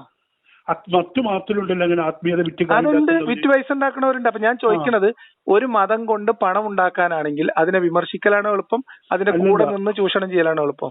വിമർശിക്കൽ തന്നെയാണ് എളുപ്പം. കാരണം നിങ്ങൾക്ക് പല നല്ല വെയിറ്റ് മണി വരും. നിങ്ങൾക്ക് എന്റെ വീട്ടിലേക്ക് സ്വാഗതം, എന്റെ ഓഫീസിലേക്ക് സ്വാഗതം, എന്റെ ബാങ്ക് അക്കൗണ്ടുകളിലേക്ക് സ്വാഗതം. അതൊന്നും സംഘികളെ കയ്യിൽ നിന്ന് ഫണ്ട് വരും. സംഘികളെ കയ്യിൽ നിന്ന് ഫണ്ട് വരും എന്ന് പറയുമ്പോ വിറക്കുന്ന കാലമൊന്നുമല്ല. അങ്ങനത്തെ ഒരാളുമല്ല ഞാന്. അതൊക്കെ മടിയിൽ കാനുള്ളവന്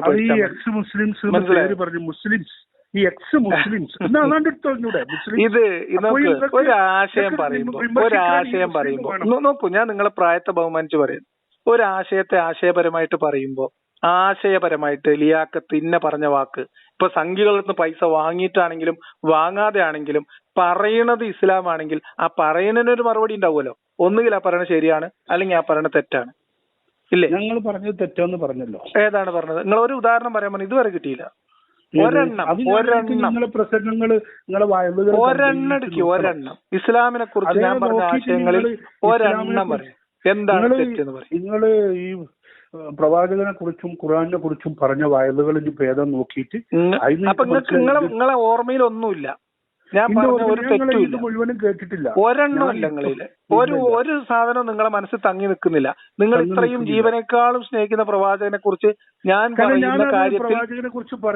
പറയുന്ന കാര്യത്തിൽ നിങ്ങളെ വേദനിപ്പിച്ച ഒരു കാര്യം എന്നെ വേദനിപ്പിക്കാൻ ഞാൻ കേട്ടിട്ടില്ല നിങ്ങളുടെ. അപ്പൊ ഞാൻ എന്താ പറയണത്? കേൾക്കാതെയാണ് നിങ്ങൾ പ്രവാചകനെ കുറ്റം പറഞ്ഞത് എന്നോട് നേരിട്ടാണ്.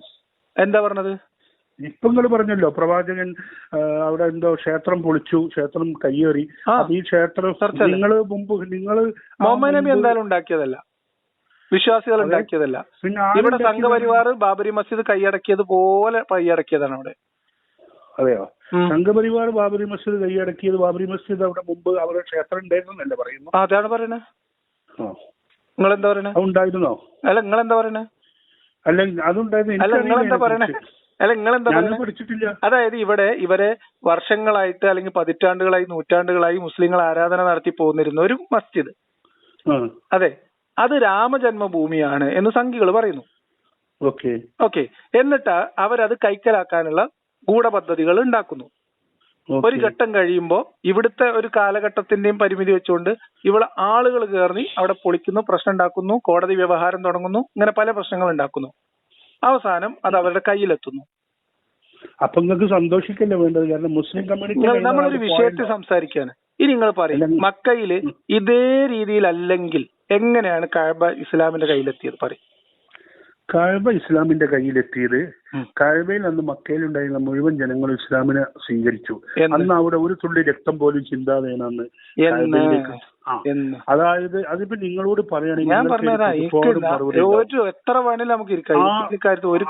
ഒരു സത്യസന്ധമായിട്ടുള്ള ഒരു ആശയവും ആചാരവും ആ നാട്ടിൽ കൊണ്ടുവന്ന അനാചാരങ്ങളുടെ ഒരു ഡാർക്ക് ഏജ്, ഇരുണ്ട യുഗത്തിൽ അതിനെ എതിർത്തു, അതിനതാക്കി ആ നാട്ടിൽ നിന്ന് പ്രവാചകനും വിശ്വാസികളായ കുറച്ച് അനുജന്മാരെ അവിടെ നിന്ന് ആട്ടി ഒഴിച്ചു. അവർ തിരിച്ചു മക്കയിലേക്ക് അവരുടെ തെറ്റാണ്. നിങ്ങൾ ഈ പറയുന്ന കഥ മുഴുവൻ തെറ്റാണ്. ഇസ്ലാമിന്റെ ചരിത്രത്തിന് വിരുദ്ധാണ്. മുഹമ്മദ് നബി മക്കയിൽ നിന്ന് മദീനയിലേക്ക് പോണത് പോലെ ആട്ടി ഓടിച്ചിട്ടാണോ മുഹമ്മദ് നബിന്റെ ഇഷ്ടപ്രകാരമാണോ? അവരാട്ടി ഓടിച്ചിട്ട്. ആരാട്ടി ഓടിച്ചത്? ഈ മക്കയിലുള്ള ആളുകൾ. അക്കബ ഉടമ്പടി 1ഉം 2ഉം കഴിഞ്ഞിട്ടാണ് മുഹമ്മദ് നബി പോണത്. 2 വർഷത്തെ തുടർ ചർച്ചകളും ഈ അക്കബ ഉടമ്പടിയില് മുഹമ്മദ് നബിയുടെ സുരക്ഷിതത്വം ഉറപ്പുവരുത്തണമെന്ന് മദീനയിൽ നിന്ന് വന്ന ആൾക്കാരോട് സംസാരിക്കുന്ന ആളുടെ പേരെന്താ? അയാൾ വിശ്വാസിയാണ്? എങ്ങനെ നിങ്ങൾ പറയും. അക്കബ ഉടമ്പടിയില് മുഹമ്മദിന്റെ പക്ഷത്ത് നിന്ന് സംസാരിച്ച ആളുകൾ എല്ലാവരും വിശ്വാസികളായിരുന്നോ? എനിക്കത് അറിയില്ല. അതുകൊണ്ടാണ് ഞാൻ പറഞ്ഞത് നിങ്ങൾക്ക് ഇത് അറിയില്ല.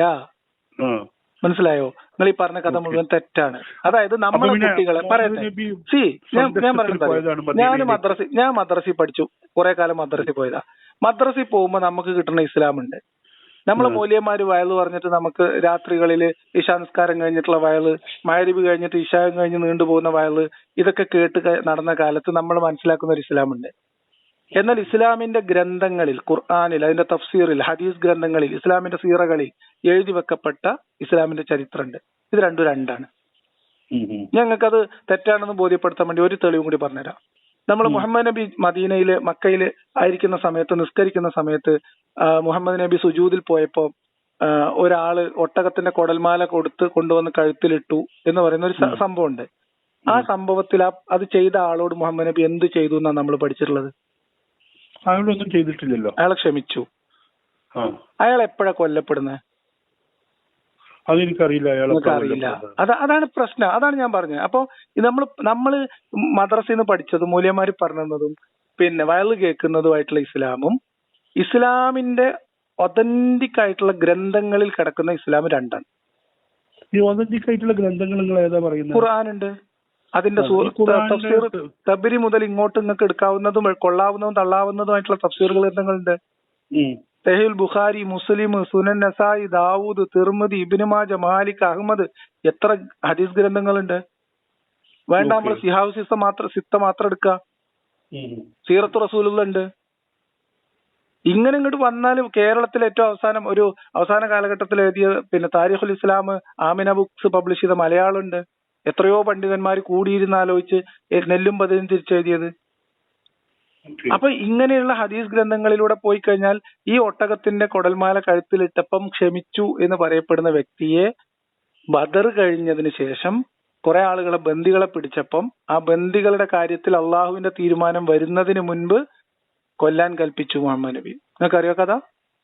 ഈ ഒരൊറ്റ കാരണം കൊണ്ട് ആ പ്രതികാരത്തിന്റെ കഥകൾ കേട്ടിട്ടുണ്ടോ ജീവിതത്തിൽ ഒരിക്കൽ? മുഹമ്മദ് നബി അലൈഹി ഇസ്ലാം പറഞ്ഞതാണോ അങ്ങനെ ഓനെ കൊല്ലാൻ? അതെ. നളർ ബിൻ ഹാരിസിനെയും ഉഖബ ഇബ്നു അബീ മുഅയ്ത്തിനെയും കൊല്ലാൻ മുഹമ്മദ് കൽപ്പിച്ചു. എപ്പോന്നറിയോ? ബന്ദികളുടെ കാര്യത്തിൽ എന്താ ചെയ്യേണ്ടതെന്ന് അള്ളാഹിന്റെ തീരുമാനം വന്നിട്ടില്ല. ഖുർആനിലെ വചനം അതിന്റെ മുമ്പ്. ഞാൻ ചോദിക്കുന്നത്, ഈ ഉഖബ ഇബ്നു അബീ മുഅയ്ത്തിനെ കൊന്നു, മുഹമ്മദ് നബി കൊല്ലാൻ ഉത്തരവിട്ടു എന്ന് നിങ്ങൾ കേട്ടിട്ടുണ്ടോ ജീവിതത്തിൽ ഒരിക്കലെങ്കിലും? അത് നിങ്ങൾ എവിടുന്നാ പഠിച്ചത്? ഞാൻ ചോദിക്കുന്നത് നിങ്ങൾ കേട്ടിട്ടുണ്ടോ? ഞാൻ പറയുന്നത് നിങ്ങൾ വിശ്വസിക്കണ്ട. ഞാൻ പറയുന്നത് ശരിയാണ്, നിങ്ങൾ വിശ്വസിക്കണ്ട. ഉമർ ഇബ്നുൽ ഖത്താബും അബൂബക്കർ സിദ്ദീഖും തമ്മിൽ ഇതിന്റെ പേരിൽ ഒരു വാദപ്രയോഗം നടന്നു.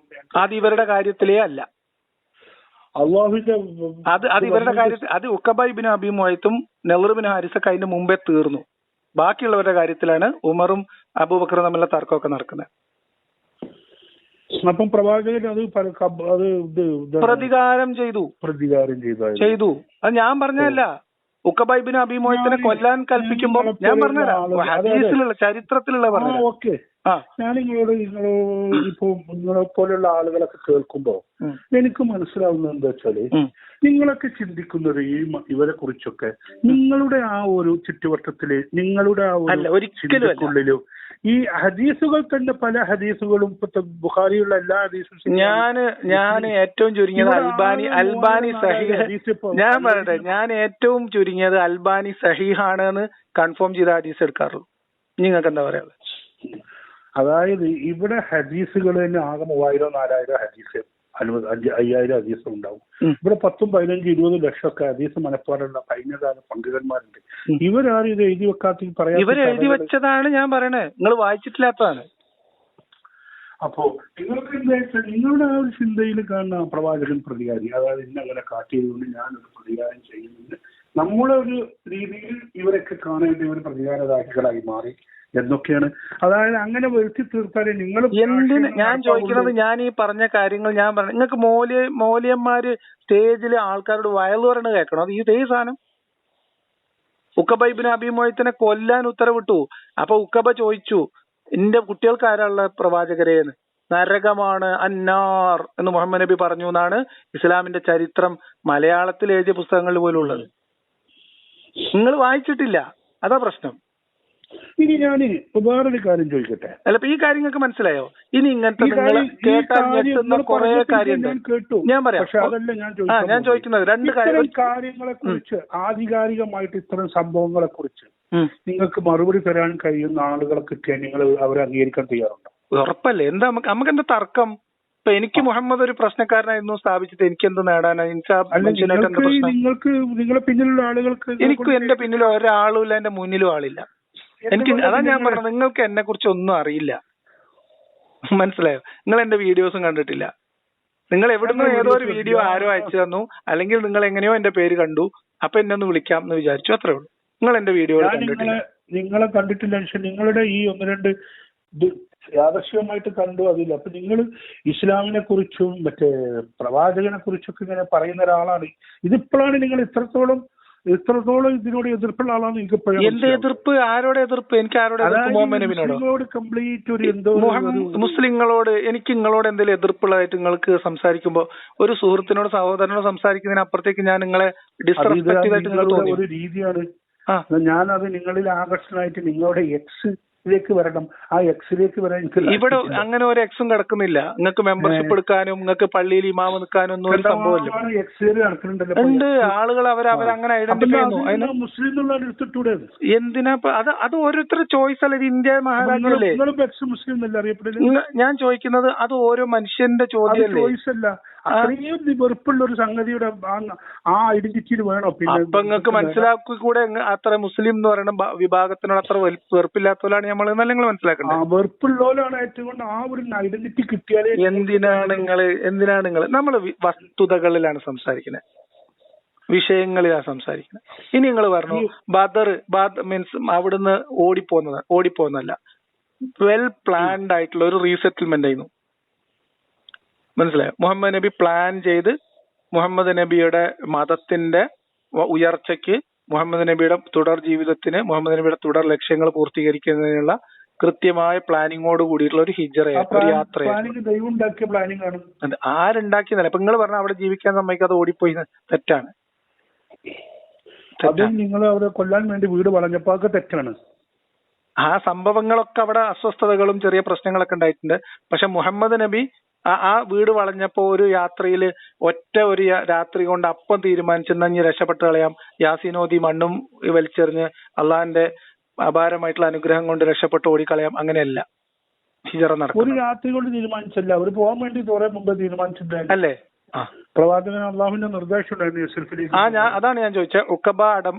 അഖബ ഉടമ്പടികളിൽ മുഹമ്മദിന്റെ സുരക്ഷിതത്വം ഉറപ്പുവരുത്തണം എന്ന് പറഞ്ഞ് സംസാരിച്ച മുഹമ്മദിന്റെ ഒരു ബന്ധുവിൽ നിങ്ങൾ ഈ പറയപ്പെടുന്ന നജസായിട്ട് കാണണം എന്ന് നിങ്ങൾ വിചാരിക്കുന്ന മുശ്രിക്കായ ബന്ധു ഉണ്ടായിരുന്നു. ആ ബന്ധുവിന്റെ പേരെന്താ? ബന്ധുവിന്റെ പേര് അബ്ബാസ് എന്നാണ് എന്റെ ഓർമ്മ. അബ്ദുൽ മുത്തലിബോ? പിന്നീടാണ് അദ്ദേഹം ഇസ്ലാമിലേക്കൊക്കെ വരുന്നത്. അദ്ദേഹം അതിന് മുമ്പും ഈ ബിംബാരാധനയിൽ ഇല്ലാത്ത മനുഷ്യൻ എന്നൊക്കെ നമുക്ക് എന്ത് വേണേൽ പറയാം. ഞാൻ ചോദിക്കുന്നത്, മുഹമ്മദ് നബിയെ കൊലപ്പെടുത്തണം എന്ന് ഖുറൈശികൾ, ഒരു സമൂഹം എന്ന നിലക്ക് ഖുറൈശികൾ യോജിച്ചൊരു തീരുമാനമെടുത്ത് നടപ്പാക്കാൻ തുനിഞ്ഞതിന് ഒരു രേഖയും ഇസ്ലാമിൽ ഞാൻ കണ്ടിട്ടില്ല. നിങ്ങൾ ഉണ്ടെങ്കിൽ കൊണ്ടു തന്നോളി.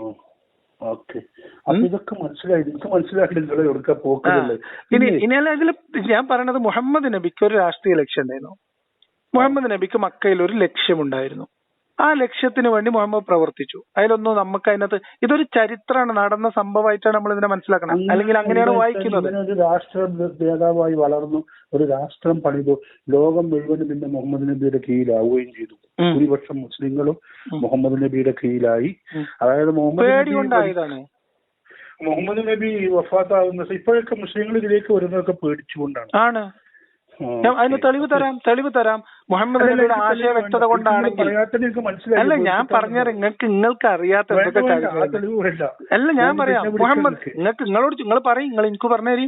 മുഹമ്മദ് നബി 13 കൊല്ലം പ്രബോധനം നടത്തിയിട്ട്, മക്കയിൽ കഅബയ്ക്ക് ചുറ്റും നടന്ന് പ്രബോധനം നടത്തിയിട്ട് ഹിജ്റ പോകുന്നതിന് മുൻപ് മക്കയിൽ ഉണ്ടായിരുന്ന മുസ്ലിങ്ങളുടെ എണ്ണം എത്ര നിങ്ങൾക്കറിയാം? 30 ആളുകൾ അങ്ങനെ ഉണ്ടായിരുന്നു. അവരുടെ ബന്ധുക്കളും അടിമകളും എല്ലാം കൂടെ ചേർന്നാലും 150 താഴെ വരുള്ളൂ. ഇനി അവിടുന്ന് അങ്ങോട്ട് മദീനയിലെത്തിയതിനു ശേഷം ബാക്കിയുള്ള 10 കൊല്ലം കൊണ്ട് മദീനയും അതിന് ചുറ്റുമുള്ള പ്രദേശവും മക്കവും എല്ലാം കീഴ്പ്പെടുത്താൻ മുഹമ്മദിനെ സഹായിച്ചത് എന്താണെന്ന് ഇസ്ലാമിലുണ്ട്, ചരിത്രം എഴുതി വെച്ചിട്ടുണ്ട്. ഉറപ്പല്ലേ? എന്താ സംശയം? നിങ്ങൾക്ക് സംശയം ഉണ്ടോ? നിങ്ങൾ പരിഹാസത്തിലാണ് പറയണെങ്കിലും അതാണ് വസ്തുത. വാളിന്റെ മുനയിൽ മുഹമ്മദിനെ പേടിച്ച് മുഹമ്മദിന് കീഴൊതുക്കിയതാണ്. ഇനി ബദർ, മുഹമ്മദ് നബി മക്കയിൽ നിന്ന് മദീനയിലേക്ക് പോയി, അവിടെയും ജീവിക്കാൻ സമ്മതിച്ചില്ല. അങ്ങനെ അവരെ കൊല്ലാൻ വേണ്ടി ഇവിടുന്ന് ആൾക്കാർ പുറപ്പെട്ട ബുജാഹിലുടൻ കിബർ പൊങ്കി എളുന്ത് ലുബാസ് സമയത്ത് ഇങ്ങനെയല്ലേ നമ്മൾ പാടി പഠിച്ചേ? എന്താ വസ്തുത? നിങ്ങൾ പാടിയണല്ലേ എന്നുള്ളതല്ല, ഇതല്ലേ കഥ. വളരെ വികൃതമായിട്ട് കഥകൾ. എന്ത് വികൃതം? ഞാൻ പറയുന്നത് അതാണ്. ഞാൻ നിങ്ങളോട് പറയുന്നത്, ഞാൻ ഇപ്പൊ നിങ്ങളോട് വെൽ പ്ലാൻഡ് അല്ല, well studied, well studied, well observed. അങ്ങനെയാണ്, അല്ലാതെ വെൽ പ്ലാൻഡ് അല്ല. ഞാൻ ചോദിക്കുന്നത്, നിങ്ങൾ പറഞ്ഞത് ഞാൻ പറയുന്നത്, ഞാൻ ചോദിക്കുന്നത് എന്താ അറിയോ? നിങ്ങൾ ഇസ്ലാമിനെ, അതൊക്കെ നമ്മളെ ചർച്ചയുടെ വിഷയ ഭാഗമേ അല്ല. ഞാൻ പറയണത്, ഞാൻ ഇസ്ലാമിനെ കുറിച്ച് വിമർശിക്കുന്നതിന്റെ കാരണങ്ങളാണ് ഇത്ര നേരം പറഞ്ഞത്. അപ്പൊ നിങ്ങളോട് ഞാൻ ചോദിച്ചു, ഞാൻ പറയണ കാരണം കണ്ടെത്തിയിട്ടുണ്ട് എന്ന് പറഞ്ഞാൽ അത് സത്യാവസ്ഥ ഇപ്പോഴും മനസ്സിലാക്കാനുള്ള ഒരു ഇതിലല്ല, കാര്യങ്ങൾ അതാണ് ശരി, മറ്റുള്ളതൊക്കെ തെറ്റെന്നുള്ള രീതി. അതാണ് അതുകൊണ്ടാണ് ഇപ്പൊ ഞാൻ നിങ്ങളോട് പറയുന്നത്. ഞാൻ ഇത്ര നേരം നിങ്ങളോട് സംസാരിച്ച കാര്യങ്ങളിൽ തെറ്റാണ് ഞാൻ മനസ്സിലാക്കിയത് എന്ന് നിങ്ങൾക്ക് ബോധ്യമുള്ള ഒരു കാര്യം നിങ്ങൾ എന്നോട് തിരിച്ചു പറഞ്ഞോളൂ. ഞാൻ പിന്നീട് വിളിക്കാം. കാരണം ഇത്രമാത്രം ഇത് വെൽ പ്ലാൻഡ് ആയിട്ട് നിങ്ങൾ മനസ്സിൽ കൊണ്ടുവന്നിട്ട് മറ്റുള്ളവരെ ഇതിൽ കിതാബിൽ എഴുതി വെച്ച കാര്യങ്ങൾ ഞാൻ നിങ്ങളോട് പറഞ്ഞുള്ളൂ, നിങ്ങൾ വായിച്ചിട്ടില്ല. ഞാനല്ലാത്തൊരു വ്യക്തിയാണ് നിങ്ങളോട് സംസാരിക്കുന്നതെങ്കിൽ ചിലപ്പോ അയാൾ നിങ്ങളിൽ വീണു. കാരണം നിങ്ങൾ ഈ പറഞ്ഞൊക്കെ ശരി. ഞാൻ അങ്ങനെ ആളുകളെ വിളിച്ച് സംസാരിക്കാറില്ല, എന്നെ വിളിക്കുന്ന ആൾക്കാരോട് ഞാൻ സംസാരിക്കാറുണ്ട്. ഇപ്പൊ ഞാൻ നിങ്ങളോട് ഇത്രയൊക്കെ പറഞ്ഞിട്ട് നിങ്ങൾ നിങ്ങളെ വിശ്വാസം ശരിയല്ല, നിങ്ങൾ നാളെ മുസ്ലിം ആവുന്നത് നല്ലതല്ല എന്ന് ഞങ്ങളോട് പറഞ്ഞോ? അങ്ങനെ ഇപ്പൊ ഡയറക്റ്റ് പറയേണ്ട ആവശ്യമില്ലല്ലോ. നിങ്ങൾക്ക് അങ്ങനെ തോന്നിയാ? നിങ്ങൾക്ക് വല്ല പ്രശ്നം ഇസ്ലാമിൽ എന്തോ പ്രശ്നം നിങ്ങൾക്ക് തോന്നിയാ? എനിക്ക് ഒന്നും തോന്നില്ല. തോന്നില്ലല്ലോ. പിന്നെന്താ പ്രശ്നം? പിന്നെ നിങ്ങളുടെ ഈ ആശങ്ക അസ്ഥാനത്തല്ലേ? അതെല്ലാം ചോദിക്കുന്നത്. ഞാൻ നിങ്ങളിപ്പോ വിളിക്കാൻ കാരണം നിങ്ങൾ ആരാണ്, എന്താണ്, നിങ്ങൾക്ക് ഇവിടെ എന്തെങ്കിലും സംഘടന ഉണ്ടോ? ഞാനൊരു മനുഷ്യനാണ്. ഞാൻ അതല്ലേ നിങ്ങളോട് പറഞ്ഞു. ഞാൻ ഒരു എന്താ പറയാ, ഒരു കൂട്ടത്തിന്റെയും കൂട്ടായ്മയുടെ ഭാഗമല്ല, ഒരു വാദപ്രതിവാദത്തിന് വിളിച്ചത്. നിങ്ങൾ ആരാണ്, എന്താണ് ഞാൻ പറഞ്ഞത്, എന്നെ കുറിച്ച് പറഞ്ഞത്. ഞാനൊരു മനുഷ്യനാണ്. ഞാൻ പാലക്കാട് ജില്ലയിൽ മണ്ണാർക്കാട് ആര്യമ്പം എന്ന് പറഞ്ഞ പ്രദേശത്ത് ജനിച്ച് അവിടെ പഠിച്ച് അവിടെ വളർന്ന് അങ്ങനെ അവിടെ ജീവിച്ച ആളാണ്. 2012 തൊട്ട് എന്റെ ജോലി സംബന്ധമായും മറ്റു കാര്യങ്ങളൊക്കെ ആയിട്ട് എറണാകുളത്താണ് താമസം. ഇപ്പോഴും എറണാകുളത്താണ് ബിസിനസ്സും കാര്യങ്ങളും, താമസമൊക്കെ ഇവിടെയാണ്. ഞാൻ ഫർണിച്ചറാണ്.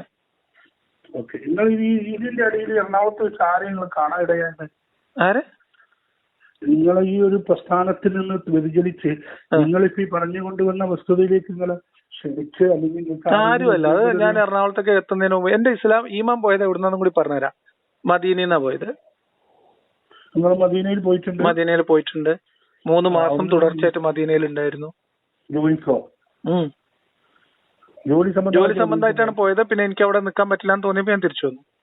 അപ്പൊ ഈമാന് എന്റെ ഈമാൻ ശരിക്കും പോയത് മദീനയിലെ നമ്മള് എന്താ പറയാ ബീർ ഉസ്മാൻ എന്ന് പറഞ്ഞിട്ട് സ്ഥലമുണ്ട്. അതിന്റെ അടുത്താണ് ഞാൻ താമസിക്കുന്ന വീട്. അവിടെ ഇരുന്നിട്ടുള്ള വായനയും പഠനത്തിലാണ് പോയത്. പലതവണ ഞാൻ റൗലയിൽ പോയിട്ടുണ്ട്. ഞാൻ അവിടെ കിടന്ന് നിലവിളിച്ചിട്ടുണ്ട്, പഠിച്ചോനെ എനിക്ക് എന്താ പറ്റണേ, ഈമാൻ പോവുകയാണോ ഇബ്ലീസ് നശിപ്പിക്കുകയാണോ? മദീനത്തെ പള്ളിക്ക് ഈമാൻ കയറുന്ന കാര്യം നമുക്കറിയില്ലല്ലോ, അല്ല പിശാചി കയറുന്ന കാര്യോ? ഈമാൻ പോയതിൽ ഇതിന്റെ പൊളിറ്റിക്സ്, ഇതിലെ ദൈവികത മാഞ്ഞു പോയി, അതിന്റെ പൊളിറ്റിക്സ് തെളിഞ്ഞു വന്ന ഒരു പ്രധാനപ്പെട്ട സംഭവങ്ങൾ, കുറെ സംഭവങ്ങളുണ്ട്. അതിൽ ഏറ്റവും പ്രധാനപ്പെട്ട സാധനമാണ് ബദർ. അതുകൊണ്ടാണ് ഞാൻ ഇത്ര ആധികാരികമായിട്ട് നിങ്ങളോട് പറയുന്നത്. ഞാൻ പണ്ട് ഒരു ഹോസ്പിറ്റലിൽ പോയി, ഒരു ക്രിസ്തീയ സഭ നടത്തുന്ന ഒരു വലിയൊരു ഹോസ്പിറ്റൽ, കേരളത്തിൽ അറിയപ്പെടുന്ന. അപ്പൊ ഈ റൂമില് ഞാൻ ചെന്ന സമയത്ത് അവിടെ ഞങ്ങള് എന്റെ ഉമ്മയെ അവിടെ അഡ്മിറ്റ് ആക്കിയപ്പോ അവിടെ ഒന്നുമില്ല, റൂമിന്റെ മേശയിലൊന്നും. പിന്നീട് ഞങ്ങൾ പുറത്തൊക്കെ പോയി വന്നപ്പോ ഈ വലിപ്പിന്റെ ഉള്ളില് ക്രിസ്ത്യാനിറ്റിയിലേക്ക് മടങ്ങിയ മുസ്ലിം പണ്ഡിതന്മാര്, മുസ്ലിം വലിയ ആളുകളെ കുറിച്ചുള്ള ഒരു വലിയൊരു പുസ്തകം. പിന്നെ ബൈബിളും. ബൈബിൾ ഇപ്പൊ സാധാരണ ഞാൻ പുറത്തൊക്കെ സഞ്ചരിക്കുമ്പോ ഹോട്ടൽ റൂമിലൊക്കെ ബൈബിൾ ഉണ്ടാവാറുണ്ട്. ഞാൻ നോക്കാറില്ല, എനിക്ക് വായിച്ചാൽ മനസ്സിലാവാറില്ല. ലാംഗ്വേജ് മനസ്സിലാവാത്തോണ്ടല്ല, എനിക്ക് ആശയങ്ങൾ മനസ്സിലാവാറില്ല. അപ്പോൾ ഞാൻ വെറുതെ എടുത്തിട്ട് ഈ പുസ്തകം ഒന്ന് വായിച്ചു. മുസ്ലിങ്ങൾ ഇസ്ലാമിലേക്ക് പോയത് അതൊരു 100 കണക്കിന് 100 അതിലധികം മുസ്ലിം പണ്ഡിതന്മാര് പലരും ഇതിങ്ങനെ വായിക്കുന്നത്തോളം എന്താവും, നമ്മുടെ മൈൻഡ് ഇങ്ങനെ മാറിക്കൊണ്ടിരിക്കുക. ഞാൻ ആ സാധനം അവിടുന്ന് എടുത്തു, ഞാനുള്ളത് പറയാലോ, പുറത്തു കൊണ്ടുവന്നു, മറ്റേ ഇതിലേക്ക് എറിഞ്ഞു, ഞാൻ എന്റെ വഴിക്ക് പോയി. അപ്പൊ ഇത്തരം ഗ്രന്ഥങ്ങളും പുസ്തകങ്ങളും മനുഷ്യനെ വശീകരിക്കാനും മനുഷ്യന്റെ സ്വന്തം ആശയങ്ങളൊന്ന് ചിന്തിപ്പിക്കാനും ഇഷ്ടംപോലെ നമ്മുടെ മാർക്കറ്റിലുണ്ട്.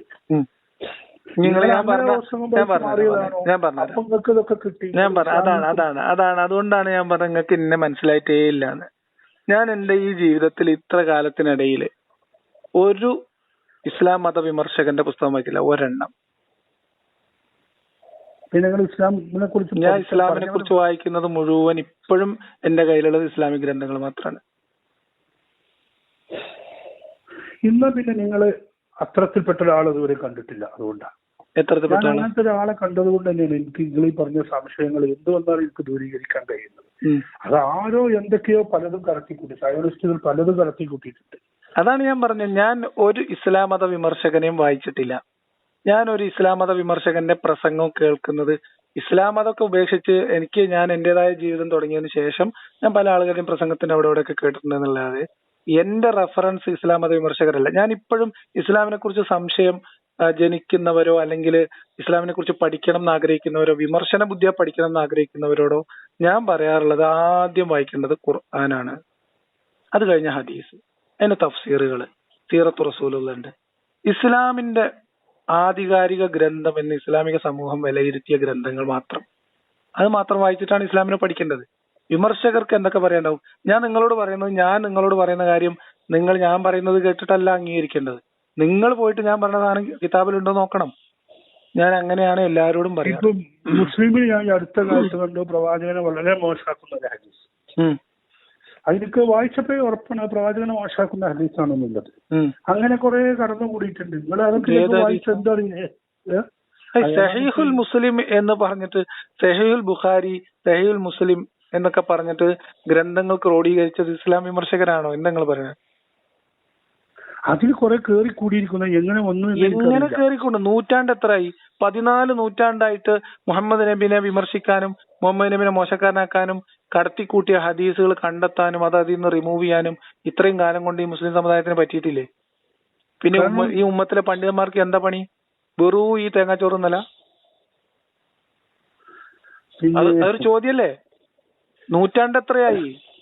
മുഹമ്മദ് നബിയെ മോശക്കാരനാക്കാൻ ആധികാരികമല്ലാത്ത തെറ്റായ ഏതെങ്കിലുമൊക്കെ ഹദീസുകൾ, അവാസ്തവമായിട്ടുള്ള കാര്യങ്ങൾ സഹീഹ് ഗ്രന്ഥങ്ങളിൽ അല്ലെങ്കിൽ ഹദീസിന്റെ ഗ്രന്ഥങ്ങളിൽ ഉണ്ട് എന്ന് കണ്ടെത്തിയിട്ട് അതിപ്പോഴും അവിടെ വെച്ചോണ്ടിരിക്കുന്നതിന്റെ യുക്തി എന്താണ്? പക്ഷേ പണ്ഡിതന്മാർ അത് എടുത്ത് ഒഴിവാക്കില്ല. കാരണം പഴയ ഗ്രന്ഥങ്ങൾ അതുണ്ടെങ്കിൽ പിന്നീട് അതിന്റെ പേരിൽ അതാ ഞാൻ പറഞ്ഞ ഹദീസ് കണ്ടാൽ അറിയാം. അതുകൊണ്ടാണ് ഞാൻ നിങ്ങളോട് കുറച്ച് നേരത്തെ പറഞ്ഞത്, കുറച്ചും കൂടി ആധുനിക കാലത്തെ പണ്ഡിതന്മാര് അൽബാനി പോലെയുള്ള ഹദീസ് നിദാന ശാസ്ത്രത്തിലെ പാണ്ഡിത്യമുള്ള ആൾക്കാര് അവര് പ്രത്യേകം ഹദീസുകൾ എഴുതിയിട്ടില്ലേ? അൽബാനിയെ കുറിച്ച് എനിക്ക് താല്പര്യമില്ല. ഇബ്നു തൈമിയെ കുറിച്ച്, മുഹമ്മദ് നാസറുദ്ദീൻ അൽബാനിയെ കുറിച്ച് എനിക്ക് താല്പര്യമില്ല. അവര് കുറെ ഹദീസുകൾ ലഈഫാണ്, ഹസനാണ്, അങ്ങനെയൊക്കെ എഴുതി വെച്ചിട്ടുണ്ട്. സഹീഹ് എന്ന അവര് 900-ന് ശേഷം സാക്ഷ്യപ്പെടുത്തിയ ഹദീസ് ഞാൻ എടുക്കാറുണ്ട്. നാസറുദ്ദീൻ അൽബാനിയുടെ ഒക്കെ ഗ്രന്ഥങ്ങൾ വായിച്ചിട്ടുണ്ടാവും അല്ലേ? നാസറുദ്ദീൻ അൽബാനി എഴുതിയതാണ് സഹീഹുൽ ബുഖാരി എന്ന് നിങ്ങൾ പറയണേ? അല്ല, അങ്ങനെയുള്ള കുറെ ഗ്രന്ഥങ്ങൾ നാസറുദ്ദീൻ അൽബാനിയുടെ പുസ്തകം ഞാൻ വായിച്ചിട്ടില്ല. ആ പുസ്തകങ്ങളിൽ ഇപ്പൊ സൗദി അറേബ്യയുടെ ഭരണകൂടത്തിന്റെ അവിടുത്തെ ദാറുസ്സലാം എന്ന് പറയുന്ന ഇസ്ലാമിക് പബ്ലിഷിംഗ് ചെയ്യുന്ന ബുക്കുകൾ, അവര് സഹീഹുൽ ബുഖാരി എഴുതിയാല് ആ ഹദീസുകളുടെ താഴെ അൽബാനി ഈ ഹദീസുകൾ സഹീഹാണോ ഹസനാണോ എന്നൊക്കെ എങ്ങനെയാണ് ഗ്രേഡ് ചെയ്തിട്ടുള്ളതെന്ന് അതിന്റെ താഴെ മാർക്ക് ചെയ്തിട്ടുണ്ടെന്നാണ് ഞാൻ പറഞ്ഞത്. മനസ്സിലായോ? അപ്പൊ ഞാൻ ഏത് കിതാബ് വായിക്കണം നിങ്ങൾ പറയും, ഞാൻ ഇനിയും വായിക്കാം. ഞാൻ നിങ്ങൾ കിതാബ് വായിക്കണം എന്ന് പറയാനോ അതിനെക്കുറിച്ച് നിങ്ങൾ ഈ ഇത് വിമർശനത്തിനായാലും ഇസ്ലാമിനെ അതിന്റെ ഷോർട്ട് കമ്മിങ്സ്, അതിന്റെ ന്യൂനതകൾ കണ്ടെത്താൻ വേണ്ടിയിട്ടാണെങ്കിൽ നിങ്ങൾ കുറെ വായിക്കും. ഞാൻ പറയാം. ഞാൻ ഇങ്ങനെയാണ് ഇതിനെ കാണുന്നത്. ലോകത്ത് പല സംസ്കാരങ്ങളുണ്ട്, ലോകത്ത് പല മതങ്ങളുണ്ട്, ലോകത്ത് പല വിശ്വാസമുള്ള മനുഷ്യന്മാരുണ്ട്, വിശ്വാസമില്ലാത്ത മനുഷ്യന്മാരുണ്ട്. ഞാൻ ഇതിനെ കാണുന്നത് ഇവരൊക്കെ മനുഷ്യരായിട്ടാണ്. അപ്പൊ അതുകൊണ്ട് ഒരു വിഭാഗം ഇതിലേതൊരു വിഭാഗവും ഏതൊരു വിഭാഗത്തെയും ഇകഴ്ത്താനോ ഏതൊരു വിഭാഗവും മോശക്കാരാണ് എന്ന് പറയാനോ ശ്രമിക്കുകയും ഞങ്ങളത് മാത്രമാണ് ശരി എന്ന് പറയാൻ ശ്രമിക്കുകയും അത് ആ ആശയത്തിൽ കുറെ കാലം നിൽക്കുകയും ചെയ്ത ഒരാളെന്ന നിലക്ക് ഈ വാദഗതികൾ ശരിയല്ല എന്നെന്റെ അഭിപ്രായം ഞാൻ പറയുന്നു. അത്രേ ഉള്ളൂ. അതായത് നിങ്ങളിപ്പോ എന്നെക്കാട്ടി കൂടുതൽ ഇത് പഠിക്കും. കാരണം നിങ്ങൾക്ക് വിമർശനങ്ങൾ അതിന്റെ കുറ്റങ്ങൾ കണ്ടെത്തില്ല. വിശ്വസിക്കാൻ പഠിക്കേണ്ട കാര്യമില്ല. അത് നിങ്ങൾ പറഞ്ഞ വളരെ നിങ്ങളെ സംബന്ധിച്ചിടത്തോളം ആവശ്യമാണ്. പക്ഷെ ഞാൻ ഒരു സാധാരണക്കാരനായ മനുഷ്യനാണ്. പക്ഷെ എന്നെ സംബന്ധിച്ച് എനിക്കൊരു ഗുരുവുണ്ട്. ഞാനൊരു സൂഫിയാണ്. സത്യത്തിൽ സൂഫികളോടൊക്കെ നമുക്ക് തികഞ്ഞ ബഹുമാനാണ്, അതില് പ്രശ്നമൊന്നുമില്ല. മനസ്സിലായോ? അതായത് ഈ സൂഫിസത്തിന്റെ സൂഫികളുടെ ഞാൻ വിമർശിക്കുന്ന ഒരു ഇസ്ലാമുണ്ട്. അത് പറഞ്ഞാൽ ലോകത്ത് പടർന്ന് പന്തലിച്ച് എസ്റ്റാബ്ലിഷ് ചെയ്ത് നിൽക്കുന്ന ഒരു ഇസ്ലാം. അത് മനുഷ്യന്റെ ജീവിതത്തിലും മനുഷ്യന്റെ വ്യക്തി ജീവിതത്തിലും കുടുംബ ജീവിതത്തിലും സാമൂഹ്യ ജീവിതത്തിലൊക്കെ അങ്ങോട്ട് കടന്നു കയറി ഇടപെടുന്ന വളരെ സിസ്റ്റമാറ്റിക് ആയിട്ടുള്ള ഒരു കേഡർ ഇസ്ലാമുണ്ട്. അവിടെയാണ് ശരീഅത്ത് നിയമമുള്ളത്. അവിടെയാണ് മുർത്തദിനെ സൂഫിയായ നിങ്ങൾ എങ്ങനെയാണ് മുർത്തദിനെ കൊല്ലുന്ന നിയമം അത് സാധൂകരിക്കാവുന്നതാണ് ന്യായീകരിക്കാവുന്നതാണെന്ന് പറഞ്ഞത് എനിക്ക് മനസ്സിലായിട്ടില്ല. നിങ്ങൾ പറഞ്ഞ ആയത്തിൽ അപ്പൊ ഞാൻ നിങ്ങളുടെ ദേശത്ത് പറഞ്ഞാണെങ്കിലും ആ ആയത്തിൽ സൂഫികൾക്ക് ദേഷ്യം വരാൻ പാടില്ലല്ലോ. അല്ലല്ല സുഹൃത്തെ, ഞാൻ ആ ആയത്തിൽ ഖുർആനിൽ അങ്ങനെ കുറെ ഇതുണ്ട്. അതിലൊക്കെ ശരിക്കും ഒരു ലദുനിയായിട്ടൊരു വിവരം കിട്ടുന്ന ഒരു ഗുരുവിന്റെ അടുത്ത് ചെന്നാലേ സത്യത്തിൽ അതിന്റെ അർത്ഥം മനസ്സിലാവുള്ളൂ. ഇവിടെ ഇപ്പൊ മലയാളത്തിൽ പരിഭാഷ അവിടെയാണ് ഞാൻ പറയുന്നത്. എനിക്കിപ്പം ഒരുപാട് ഇതിനെ മാനവികമായിട്ട് വ്യാഖ്യാനിക്കുന്ന സൂഫി നിരയിലുള്ള ആളുകളുമായിട്ട് പരിചയമുണ്ട്. അവരോട് നിരന്തരമായിട്ട് സംസാരിക്കാറുണ്ട്. മുസ്തഫ മൗലവിയെ പോലെയുള്ള ഇതിനെ മാനവികമായിട്ട് വ്യാഖ്യാനിക്കുന്ന ആളുകളുണ്ട്. ഇതില് ഈ ആയത്തിന്റെ അർത്ഥം അങ്ങനെയല്ല, ഇപ്പൊ പൗരോഹിത്യ മതം എഴുതി വെച്ചത് പ്രശ്നമാണ് എന്ന് പറയുന്ന ആൾക്കാരുണ്ട്. ഇവരുമായിട്ടും നമുക്ക് സൗഹൃദം. മുസ്തഫ മൗലവി ഖുർആൻ അകമ്പൊരുൾ എന്ന് പറഞ്ഞ പുതിയ വ്യാഖ്യാനം എഴുതുന്ന ആളാണ്. അപ്പൊ ഇങ്ങനെയുള്ള കുറെ മനുഷ്യന്മാരുണ്ട്. ഞാൻ പറയുന്നത് അതാണ് ഞാൻ നിങ്ങളോട് തുടക്കം മുതൽ പറയുന്നത്. നിങ്ങൾക്ക് എന്നെ മനസ്സിലായിട്ടില്ല. എനിക്ക് ഇസ്ലാമിനെതിരെ വിമർശനമുണ്ട്. അത് മുസ്ലിങ്ങളായിട്ടുള്ള മനുഷ്യർ ഒരു പൊതുസമൂഹത്തിൽ, ഒരു ജനാധിപത്യ പൊതുസമൂഹത്തിൽ ജീവിക്കുമ്പോൾ അവർ പാലിക്കേണ്ടുന്ന ചില കാര്യങ്ങളുണ്ട്. അവരുടെ ശ്രദ്ധയിലേക്ക് അവരുടെ ബോധ്യത്തിലേക്ക് വരേണ്ട കുറെ കാര്യങ്ങളുണ്ട്. ഇവിടുത്തെ പണ്ഡിതന്മാരും ഇവിടുത്തെ ഇസ്ലാമിക നേതൃത്വവും ഇവിടുത്തെ വഹാബി നേതൃത്വം എല്ലാം കൂടി ഈ മനുഷ്യന്മാരെ ജീവിക്കാൻ പറ്റാത്ത അവസ്ഥയിലേക്ക് കൊണ്ടെത്തിച്ചിട്ടുണ്ട്. ലോകത്തിന്റെ കഥ അതാണ്. മനസ്സിലായി? അപ്പൊ ഞാൻ ഇതിന്റെ ഈ കയറ്റിറക്കങ്ങളൊക്കെ ഏകദേശം പഠിക്കാൻ ശ്രമിച്ചിട്ടുള്ള ആളാണ്. ഇനി സമയവും സാഹചര്യവും ആരോഗ്യമൊക്കെ അനുവദിക്കുകയാണെങ്കിൽ ഇതിന്റെ പൊളിറ്റിക്കൽ ഹിസ്റ്ററി എഴുതണം എന്ന് ആഗ്രഹിക്കുന്ന ആളാണ്. എന്താണ് ഇസ്ലാം എന്ന് അതിന്റെ ഒരു പൊളിറ്റിക്കൽ വ്യൂവിൽ നോക്കിയാൽ ഇതിനെ നമുക്ക് വായിച്ച് മനസ്സിലാക്കാൻ വളരെ ലളിതമായിട്ടുള്ള സാധനമാണ്. ഇതിൽ ഈ ദൈവത്തിന്റെ കോംപ്ലിക്കേഷൻ ഒക്കെ വെറുതെ കടത്തി കൂട്ടാതിരുന്നാൽ മതി. സിമ്പിൾ ആയിട്ട് ഇത് വളരെ ക്ലിയർ ആയിട്ടുള്ള ഒരു പൊളിറ്റിക്കൽ മൂവ്മെന്റ് ആയിരുന്നു. അത് ഒരു പരിധിവരെ വിജയിച്ച പൊളിറ്റിക്കൽ മൂവ്മെന്റ് ആണ്. ഇന്നും നിലനിൽക്കുന്നതാണ്. ഇനിയും കുറെ കാലം നിലനിൽക്കാൻ സാധ്യതയുള്ളതാണ്. പക്ഷെ പരിവർത്തനം അകത്തും പുറത്തും ഉണ്ടായിക്കൊണ്ടേയിരിക്കും. അത് വിമർശനം ഒരു ഭാഗത്തുണ്ടാവും. ഇതിൽ നിന്ന് വേറൊരു പുനർചിന്താഗതി വരാതിരിക്കട്ടെ എന്ന് ഞാൻ, കാരണം ഇനി നിങ്ങൾക്ക് എന്തെങ്കിലും ഇസ്ലാം നല്ലതാണ് എന്ന് തോന്നുന്ന ഒരു അവസ്ഥ വന്നാലോ, അങ്ങനെ ഒരു ബോധ്യം വന്നാൽ, ഞാൻ പറയണത് എല്ലാ കാലത്തേക്കും നല്ലതും എല്ലാ കാലത്തേക്കും ഇസ്ലാം ഇപ്പൊ നമ്മുടെ മുന്നിലുള്ള ഇസ്ലാം, എന്റെ വാദം അവകാശവാദങ്ങളും വസ്തുതകളും പൊരുത്തപ്പെടുന്നില്ല എന്നുള്ളതാണ്. മനസ്സിലായോ? പറയുന്നു ഇന്നമൽ എന്താ പറയാ എല്ലാ മനുഷ്യരും ഏകോദര സഹോദരന്മാരാണ് എന്നാണ് ഇസ്ലാമിന്റെ ആശയം എന്ന് പറയും. വാസ്തവത്തിൽ ഇസ്ലാമിന് അങ്ങനെ ആശയമില്ല. ഇസ്ലാം മനുഷ്യരെ പ്രാഥമികമായി രണ്ടായി തിരിക്കും, വിശ്വാസി അവിശ്വാസി. അത് കഴിഞ്ഞിട്ടുള്ള വർത്താനേ ഉള്ളൂ ബാക്കി.